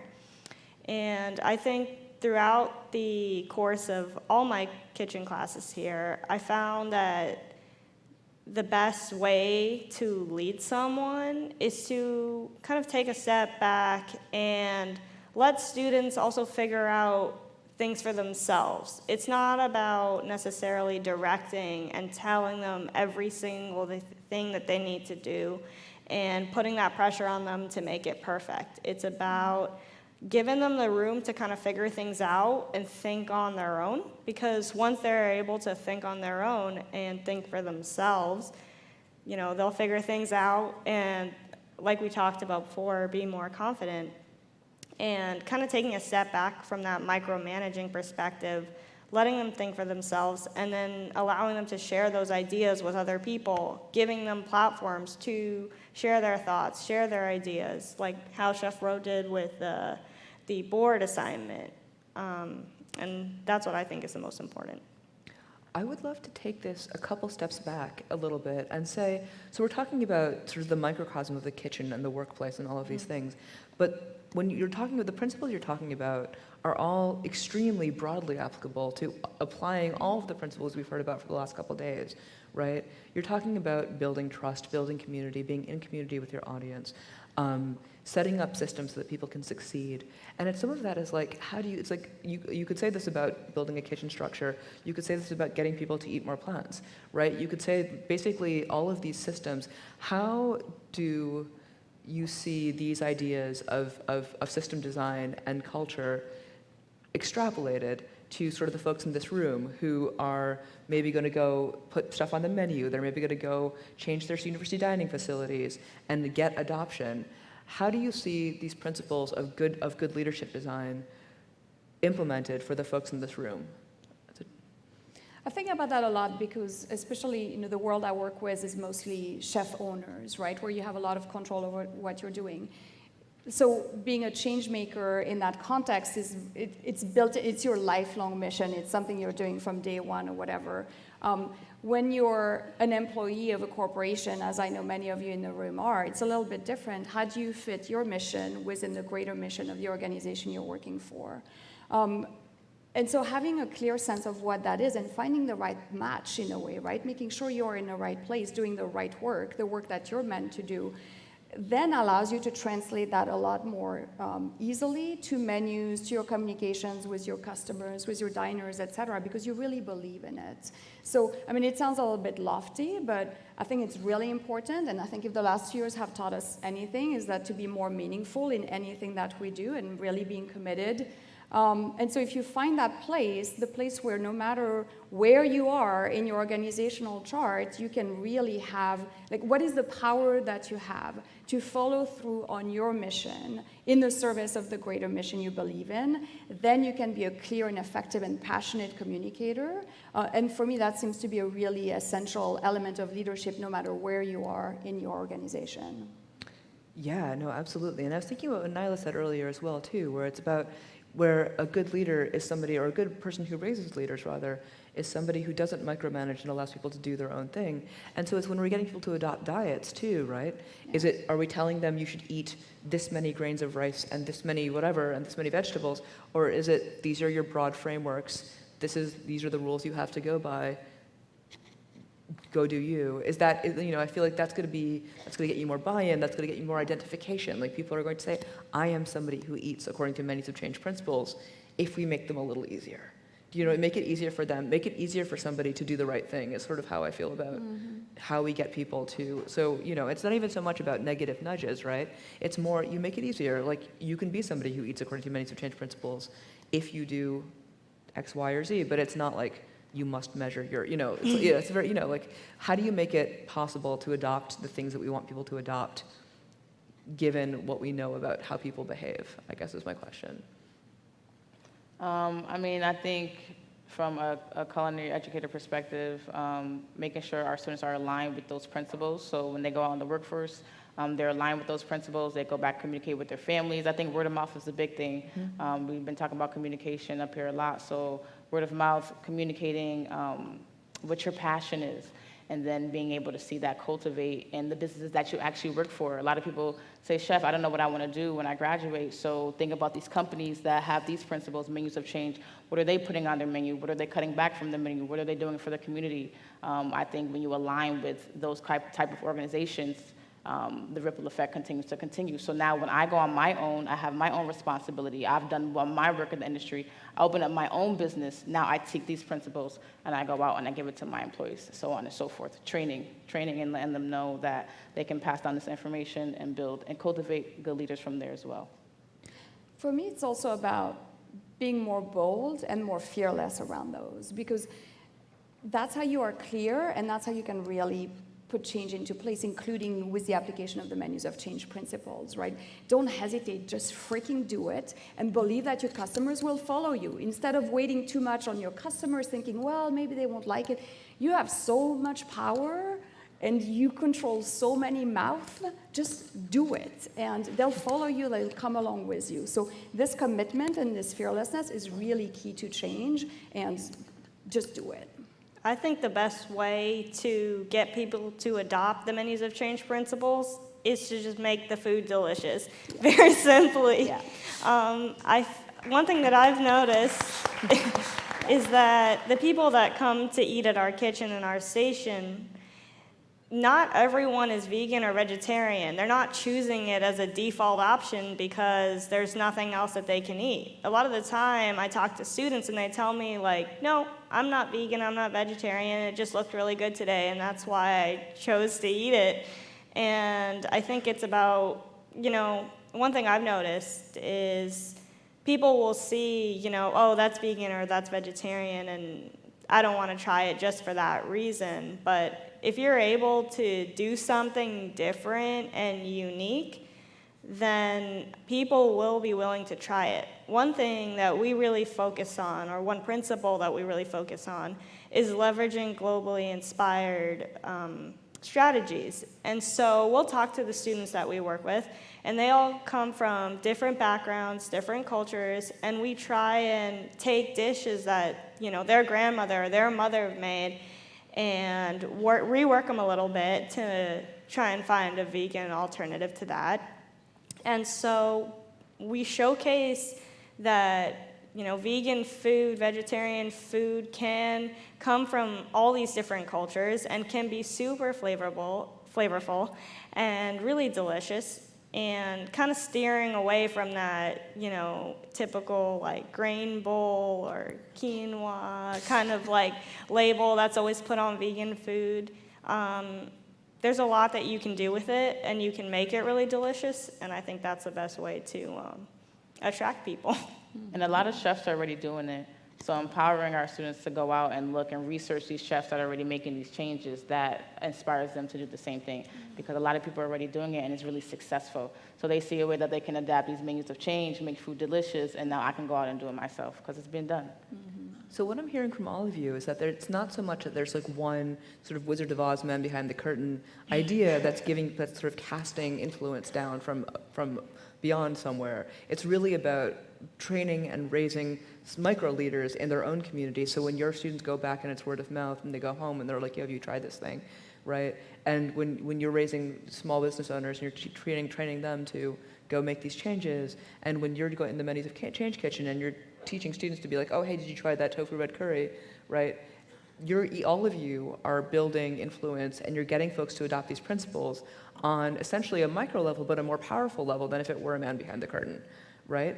And so that's really exciting to me, the idea that essentially, and everyone in this room too, has a community that they can influence. Even if it's smaller, even if it's larger, whatever it is, everyone in this room has a community they can influence in some way to adopt these principles, whether it's by making them delicious food and being like, "Oh, hey, by the way, that was vegan," or whatever it is, right? And that's really interesting to me too, where like leaders, we've always had this very formal notion of what leadership looks like and what leaders are. And I think there's something very valuable about understanding that the vast majority of change gets adopted on this micro level, on this small baby steps level, on this, oh, hey, my friend mentioned this vegan place you want to go kind of level. And it's that sort of where we have to focus if we want to make mass change. I think there's the way that society has shifted and the way that information is now disseminated and the way trust works now, it's just different. And I guess, yeah, that would be another question I have for you is what does trust building look like for all of you when you're training leaders? Like, how do you build the kind of trust that lets people say, I will eat this thing that I've never had before? I mean, for me, vulnerability and empathy, just trying to build relationships and listening. Because, you're saying, being under a chef who doesn't listen or micromanage, there's no trust there. I can't tell you, hey guys, I went to this place in Brooklyn and I ate bugs this weekend, and because bugs are more nutritious, nobody's gonna trust me if I'm not empathetic and vulnerable every day, all day. So really trying to build relationships on a empathy and a love level, because food is love. We talk about that a lot. So if you know that your students love what they do and you love what you do, they're gonna be passionate and they're gonna try new things, and that's why we have the Menus of Change program now, because we love what we do. I think transparency also. The food and beverage industry is one of the most trusted industries in the country, so we start from a really good place, right, in this notion of trust. Then there is, of course, the internal trust with your team. That's really important. But telling people what you're doing, where your ingredients are from, what is the vision behind the food you're creating, how you treat your employees, right?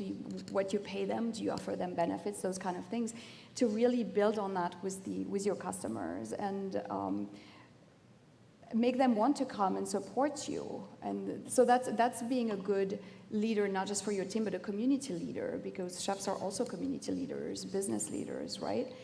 So that transparency and clarity is just really important, in addition to what Chef Ro was saying. I think that there are a few factors that really equate and help build trust. I would say it's positive reinforcement, respect, because if you're able to respect your employees and you think of them very highly and you believe in them, then ultimately you can form that relationship. And also positive reinforcement in the kitchen is one thing that I think is really important. A lot of the time chefs will tell you, or even managers in general, they'll be like, you could have done that better, or this is how you can, that wasn't done super well. And yes, that is very important. That feedback is essential, but it's also nice when you're recognized for a job well done. That helps build self-esteem and helps you build a better rapport with your employees or your students or whoever you're working with. Yeah, and that's too often forgotten, right? Especially at the speed at which we're going. It's so easy to focus on the problems to fix without taking the time to say thank you, to say great job. And that's probably the single most effective thing you can do for your team, is just doing that. That empathy and that love, yeah. Yeah, and I think about this a lot. You said food is love, and something else I think about with food and all of the things that we're doing and we've been doing over the last couple of days, these are acts of service, fundamentally, right? And what is a valuable act of service? I just found out last night, I did at Bocuse last night, and Nyla was one of our servers, and she didn't tell me because apparently they've been trained to be super discreet, right? But like that's a form of service. That's a style of service that exists, right?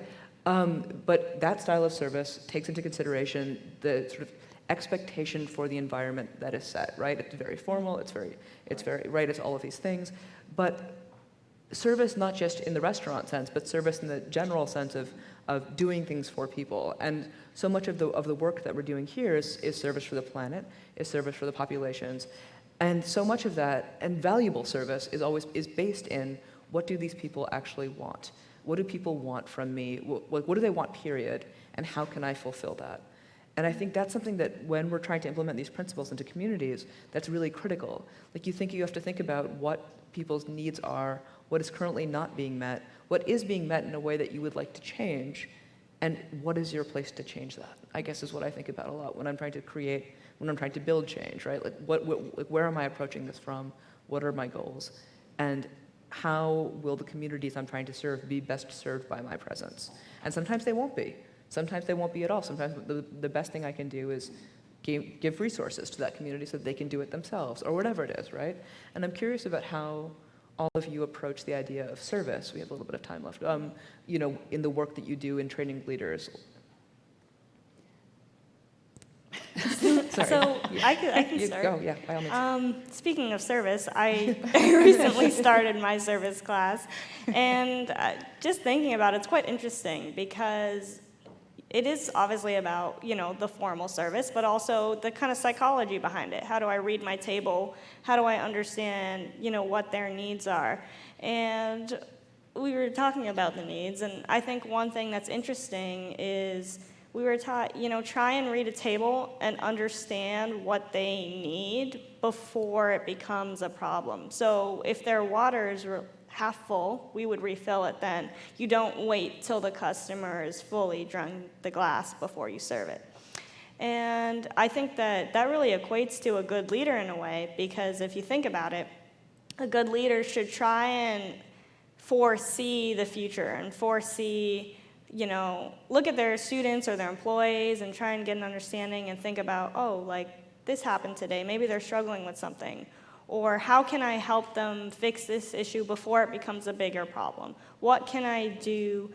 How can I take proactive steps versus reactive actions? That's such a good answer.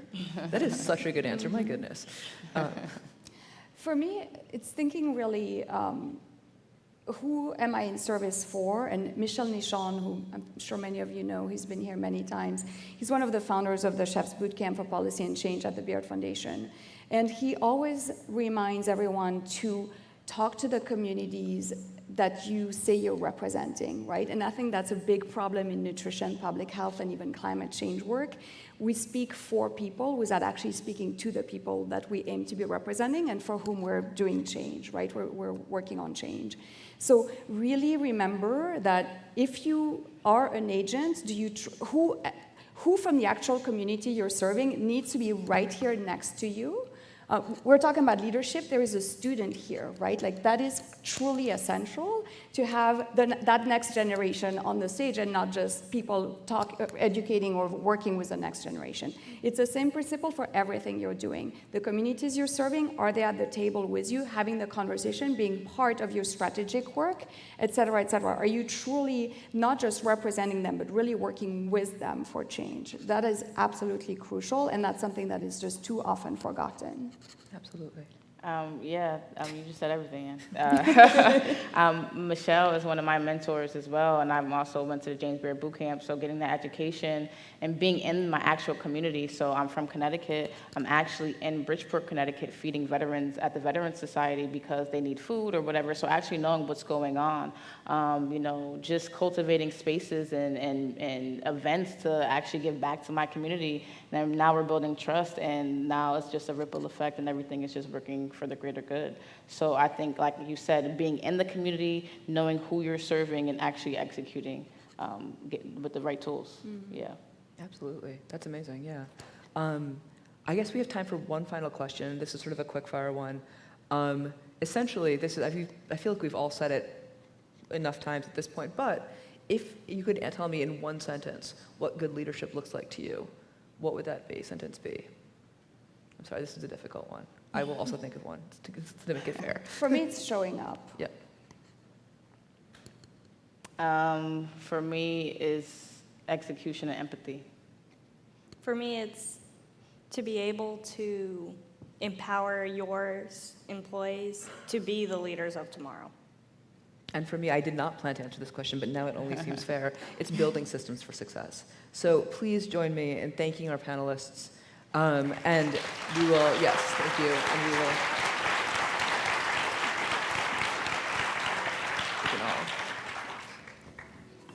Thank you. Perfect. I'm going to just close the window. I'm going to bring it back.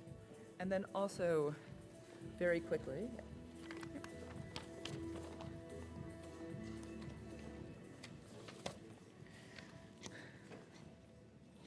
thank you so much to our panelists, and I'd like to welcome my colleague Allison Ryder back to the podium for some closing remarks. But before I do, one quick thing, which is I want to thank the entire Strategic Initiatives Group, all of whom have been working tirelessly to make this conference happen, as well as all of our colleagues here on the ground in Hyde Park. None of this would have been possible without their help. Thank also to you for being here and for going back to your communities and carrying forth our collective mission of change.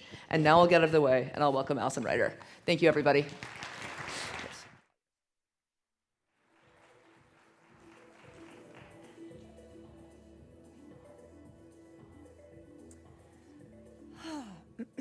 My heart is just like exploding with love after hearing that conversation. I hope you feel that too. I think it's also just exploding with so many emotions after just seeing the year-long planning process of the summit come to fruition and just really seeing it through. So it's just been a wonderful experience.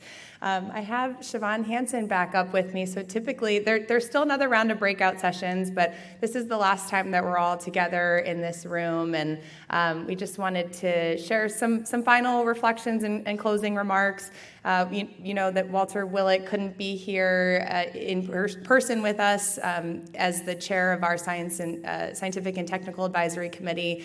He's been such an integral part, along with our other advisory councils and partners at the Harvard Chan School. And then Siobhan and Michael both co-chair our Business Leadership Council. So I want Siobhan to just share some of her kind of reflections from her experience and some final takeaways. So Siobhan.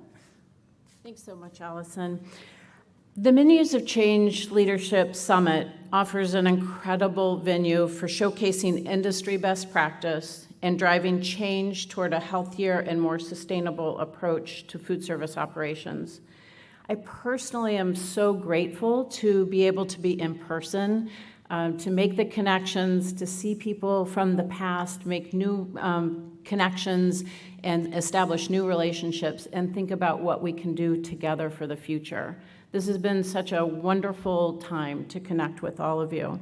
And had we not been together, the exchanges are just not the same. Dean Michelle Williams called out our taste change makers, and that is each of you.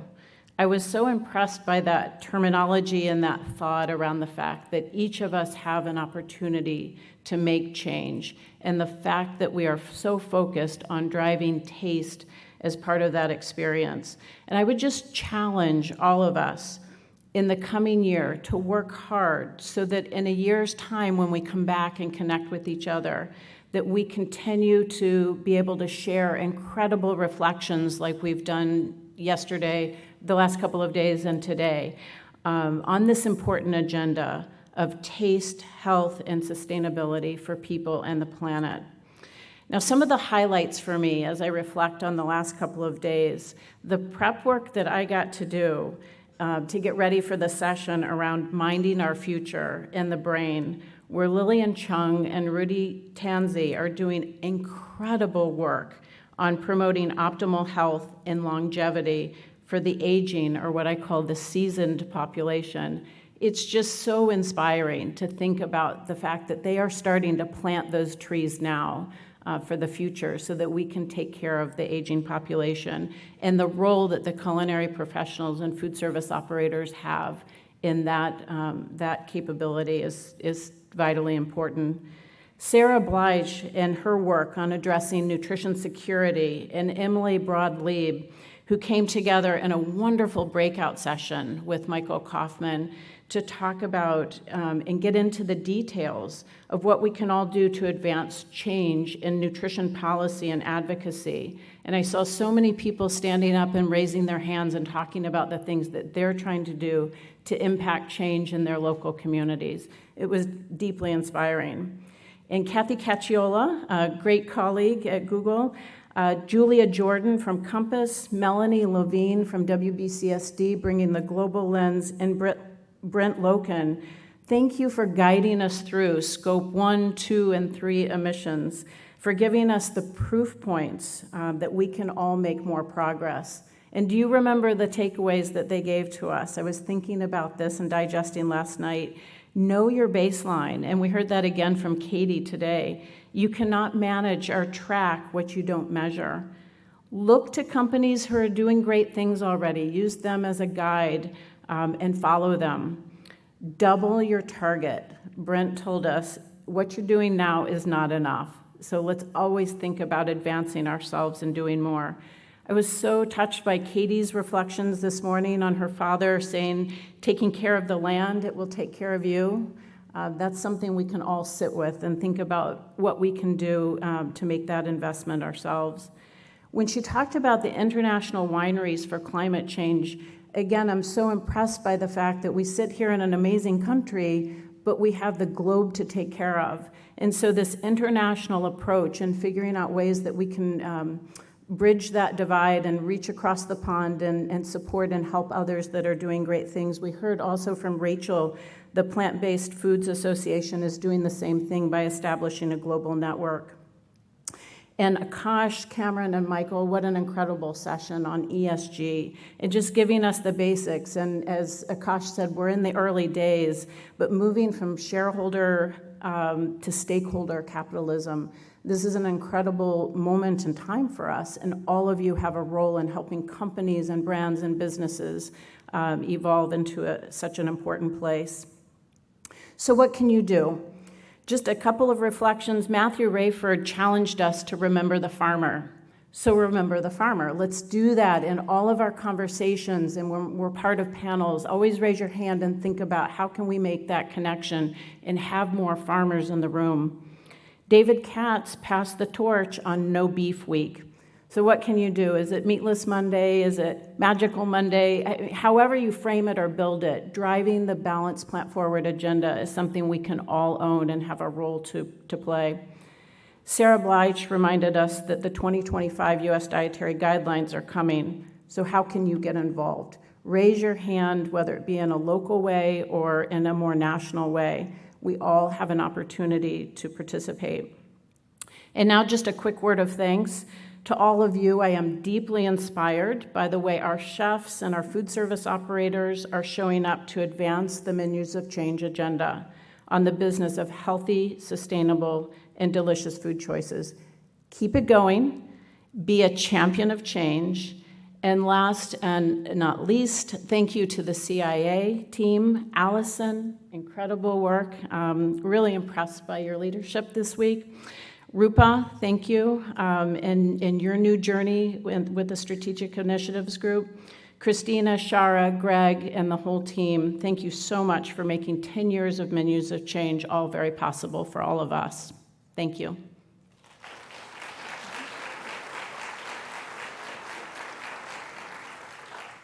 Thank you, Siobhan. That was such a wonderful just summary of the and narrative of the full experience. So hopefully each of you can craft a similar narrative of what was your experience and what were your key takeaways. And as Katie Jackson said, we all have the ability to be champions of change. And one of my favorite quotes is from Jane Goodall is what you do makes a difference, and you have to decide what kind of difference you want to make. So just some closing wrap up and housekeeping items as we continue on for our next and final round of breakout sessions and lunch before the summit concludes at 1. The walk-around sponsor exchange lunch will take place at 12 in the lower level downstairs with a book signing by Chef Barton Seaver. And before that, we'll have our last round of breakout sessions starting at 10:45. Here's the map again. Hopefully you know your way around campus a little bit. We mix things up, some new rooms today. If you're in C1, you're going to Danny Kaye Theater. Out the door, turn left towards the library. If you're in C2, you're going to the Anheuser-Busch Theater in Roth Hall in the main building. And if you're in C3, you'll take a lovely scenic route. Hopefully the rain has stopped. You'll go down towards the river to our multi-purpose room in the Student Commons. And then the C4 sponsor session will be in the admissions building. Last few announcements and reminders. Resources are available at menusofchange.org, including all the recipes for everything you ate during the summit, which will be posted within the next week. If you completed all the polls in the app, you'll be entered to win a free registration to the Menus of Change Summit for 2023. And again, another plug for filling out the evaluation. We completely changed this program from year to year, so we'd love your feedback on what you would like to see here next year that would encourage you along your change journey. Another round of thanks for our advisory council, Siobhan and Michael, for their leadership on the Business Leadership Council, Dr. Willett and others on our Scientific and Technical Advisory Council, and just our incredible support staff who make this summit possible. All of our sponsors as well. This wouldn't be possible without their gracious support. And we hope that you will save the date for our upcoming Worlds of Flavor Conference and Festival, November 2nd through 4th. Registration is now open, and there's a promo code for 15% off of the registration. We have our Global Plant Forward Culinary Summit coming up in April of next year, and registration will be opening later in the summer. And then we hope you'll come back here to Hyde Park in next June and join us for our 11th Menus of Change Summit. So mark your calendars now. So at this time, I invite you to enjoy the networking break downstairs, sponsored by Better Balance and Sigma, before your final round of breakout sessions at 10:45. Make the most of your final time here. Safe travels, and thank you very much.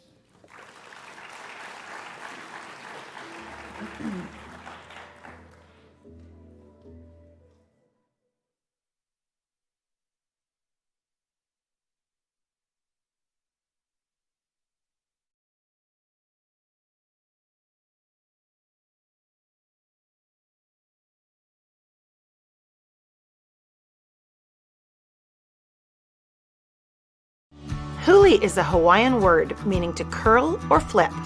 Traditional Hawaiian huli dishes are cooked rotisserie style, charring all sides of the marinated fish, pork, or chicken. In this huli salmon bowl, we're using thick, delicious cuts of marinated and grilled Aqua Bounty salmon, and served with a bowl of multigrain mix of rice, quinoa, and purple barley. I'm topping this Hawaiian-style salmon bowl with grilled pineapple, red onion, cucumber, pickled carrots, and avocado. Let me show you how it's made.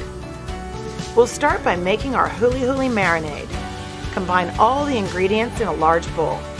Reserve and refrigerate about a half a cup of the mixture for basting the fish and red onions. Add the salmon to the remaining mixture and stir until the fish is evenly coated. Cover with plastic wrap and refrigerate for 4 hours, turning the salmon at least once. Now let's get grilling. Preheat a grill and brush the red onions and pineapples with sesame oil and season with salt. Grill them on both sides until just cooked through, well marked, and nicely caramelized. Cut the pineapple into chunks. Separate the onion rings and sprinkle both with togarashi. Set these aside. Add the salmon to the grill and cook covered for 4 to 8 minutes, turning to keep the salmon from burning. Baste the salmon with the reserved marinade. Continue to grill until the fish is cooked through. Cooking times will vary depending on the size of the salmon, so be sure to check for doneness. Now we're ready to assemble our dish.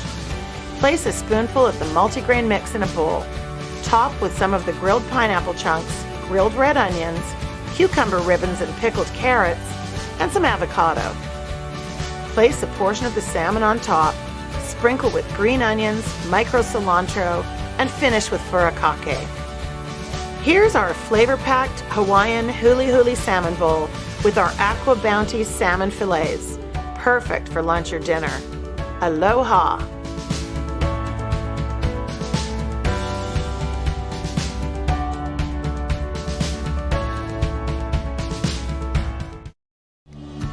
Right now, a company called Aqua Bounty is creating a sustainable future for seafood. With a growing global population and increased consumer demand, the current supply of seafood can't fill the gap. We just can't fish our way out of this. Catching more wild salmon would potentially harm wild fish populations, and creating new sea cage salmon farms can have a negative impact on the oceanic environment. With these concerns weighing on chefs and consumers, Aqua Bounty presents a solution. The Atlantic salmon bred by Aqua Bounty is the safe, secure, and sustainable alternative that chefs and consumers have been looking for. Aqua Bounty salmon is an option for anyone looking for fresh salmon that is good for them and good for the planet. Aqua Bounty's network of land-based fish farms, combined with the innovation of careful genetic engineering, is an answer to the rapidly increasing demand for high-quality seafood. It's a perfect pairing. Salmon raised closer to where consumers eat it, designed to grow more efficiently. AquaBounty Atlantic salmon were genetically modified one time 30 years ago to help the fish during the critical early stage of growth. AquaBounty raises the salmon in freshwater in carefully monitored land-based fish farms in North America. AquaBounty created an environment where the salmon swim and school naturally in a way that conserves freshwater and other natural resources. AquaBounty farms are built to grow and deliver fresh, nutritious salmon that is free of antibiotics and other contaminants, and with no impact to wild fisheries. Think about the possibilities. Right now, Atlantic salmon is one of many seafoods typically imported from overseas. AquaBounty Atlantic salmon are raised responsibly in the American heartland and in Canada. AquaBounty takes their responsibility of protecting the fish and the environment seriously. The fish are beautiful, and they're loaded with healthy fat content, nutrients, and flavor.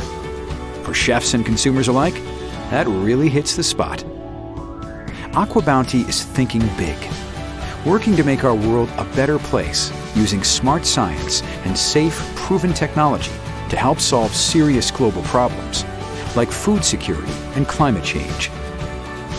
Together, let's create a roadmap for the future of our food supply. AquaBounty provides reliable access to fresh, delicious, and responsibly raised Atlantic salmon. All you have to do now is serve it up. Join us.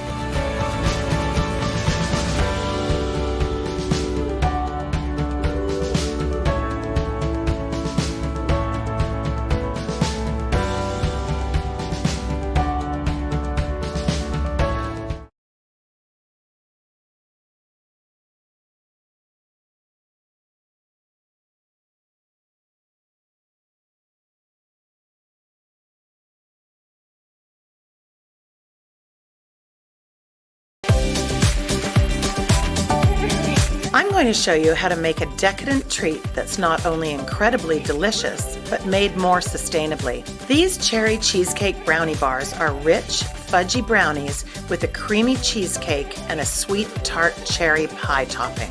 Because they're made with Perfect Day's egg replacer and cream cheese, they're better for the planet. First, preheat the oven to 350 degrees. Spray a 9 by 13 inch pan and line it with parchment. In the bowl of a stand mixer, add the Perfect Day cream cheese, sugar, vanilla essence, baking powder, and salt. Mix on high speed, scraping periodically until it's completely smooth. Set this aside while we make our brownies. In a medium bowl, add the Perfect Day brownie mix, water, and oil, and stir with a rubber spatula until everything is completely mixed. Now we're ready to make our layers. Spread the brownie batter in the bottom of the pan. Next, spoon the cheesecake mixture over the brownie. It doesn't matter if there are some gaps. Spoon the cherry pie filling over the cheesecake mixture, and using a palette knife, swirl through all the layers to create a nice marble effect. Bake the cherry cheesecake brownie for 35 to 45 minutes. Test the center of the pan with a skewer to make sure that the brownie layer is cooked. Allow the cherry cheesecake brownie to cool to room temperature and then chill in the fridge for 1 hour before cutting into squares. These cherry cheesecake brownie bars look gorgeous, taste amazing, and are all made with the planet in mind. Enjoy.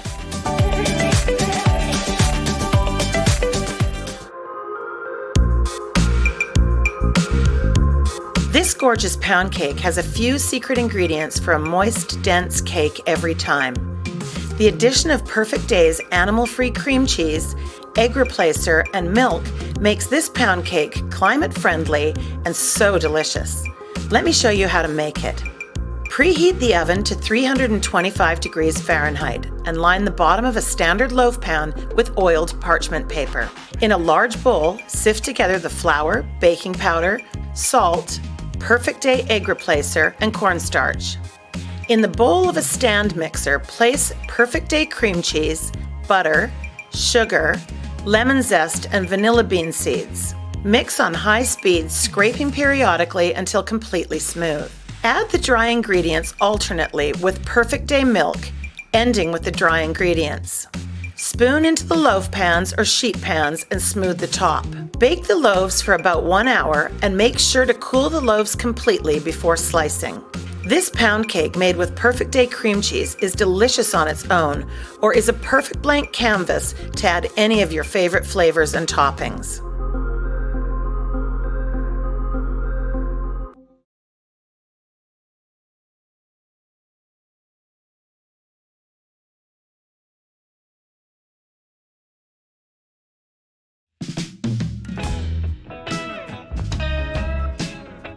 The Oishi Nippon Project, or Delicious Japan Project, was launched by the Tokita Seed Company to bring delicious and beloved Japanese vegetables to American chefs and home cooks.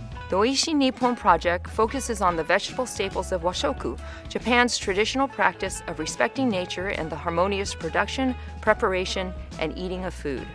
In the fertile growing areas south of San Jose, California, organic farmer Chris Brigatino shows Chef Tony Sakaguchi from the Culinary Institute of America some of the Japanese vegetables he's growing on his farm as part of the Oishi Nippon Project. Some of Japan's favorite heirloom vegetables, fioretto, negi, and zukuri. Fioretto is cauliflower's delicate cousin and boasts a more vibrant, balanced, subtly sweet flavor. The coral-like florets of the fioretto resemble tiny flower bouquets on top of long, slender stems. This versatile vegetable can be used in place of cauliflower or broccoli and enjoyed raw, steamed, grilled, stir-fried, sautéed, or roasted. When roasted, fioretto becomes delectably tender and takes on the flavors of various herbs and spices wonderfully. Succulent, fresh, and fragrant, negi is a staple of washoku, cultivated in Japan since antiquity and found in many traditional Japanese dishes. Growing often more than 3 feet in length, negi closely resembles a European leek, distinguished by its long, sleek white stalks and hollow green tops. Compared to European leeks, however, negi have a layered core. Boasting a garlic-like aroma and sweet, earthy flavor, negi is used to bring out the savory notes in meat, fish, and vegetable dishes without overpowering them. This onion variety has a tender, almost creamy interior, making it ideal for grilling as well as low and slow cooking.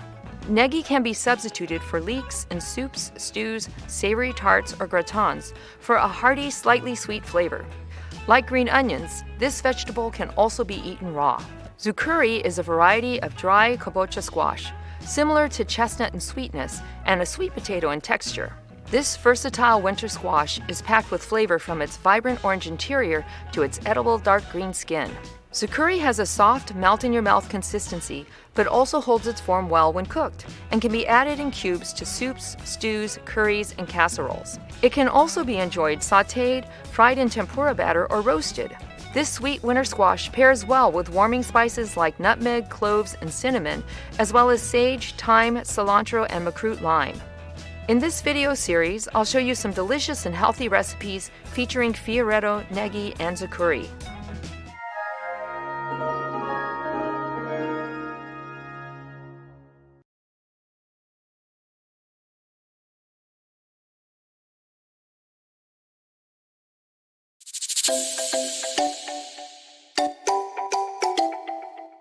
If you're bored with broccoli, liven up your menu with roasted fioretto, negi, and shaved Parmesan. Fioretto has a subtle sweet flavor and is more delicate and tender than standard cauliflower. Negi is a type of bunching onion and has a wonderful garlic-like aroma and a sweet, earthy flavor. This simple dish surprises diners with its fresh flavors and beautiful colors. To begin, let's preheat our oven to 350 degrees Fahrenheit. Place the negi cut side up on an oiled pan. We want all the seasoning to get inside the layers of the negi. Generously season the negi with salt and freshly ground pepper. Drizzle the negi with white wine and extra virgin olive oil. Flip the negi so they're cut side down, then pour in the rest of the wine. Cover the pan with foil and place in the oven for 20 minutes or until the negi are tender. Remove the foil and turn up the heat to 400 degrees Fahrenheit, roasting until slightly brown. Once the negi have cooled, remove the core end and separate the leaves. Toss the fioretto with olive oil, salt, and pepper. Place in a single layer on a baking sheet and roast in a hot oven until golden brown and tender crisp, approximately 20 minutes. During the last 5 minutes of roasting, add the cherry tomatoes. To serve, scatter the negi on a platter and top with the fiorito and tomato mixture. Drizzle with balsamic vinegar and extra virgin olive oil and garnish with a little shaved Parmesan. Here's our beautiful roasted fiorito with negi and shaved Parmesan.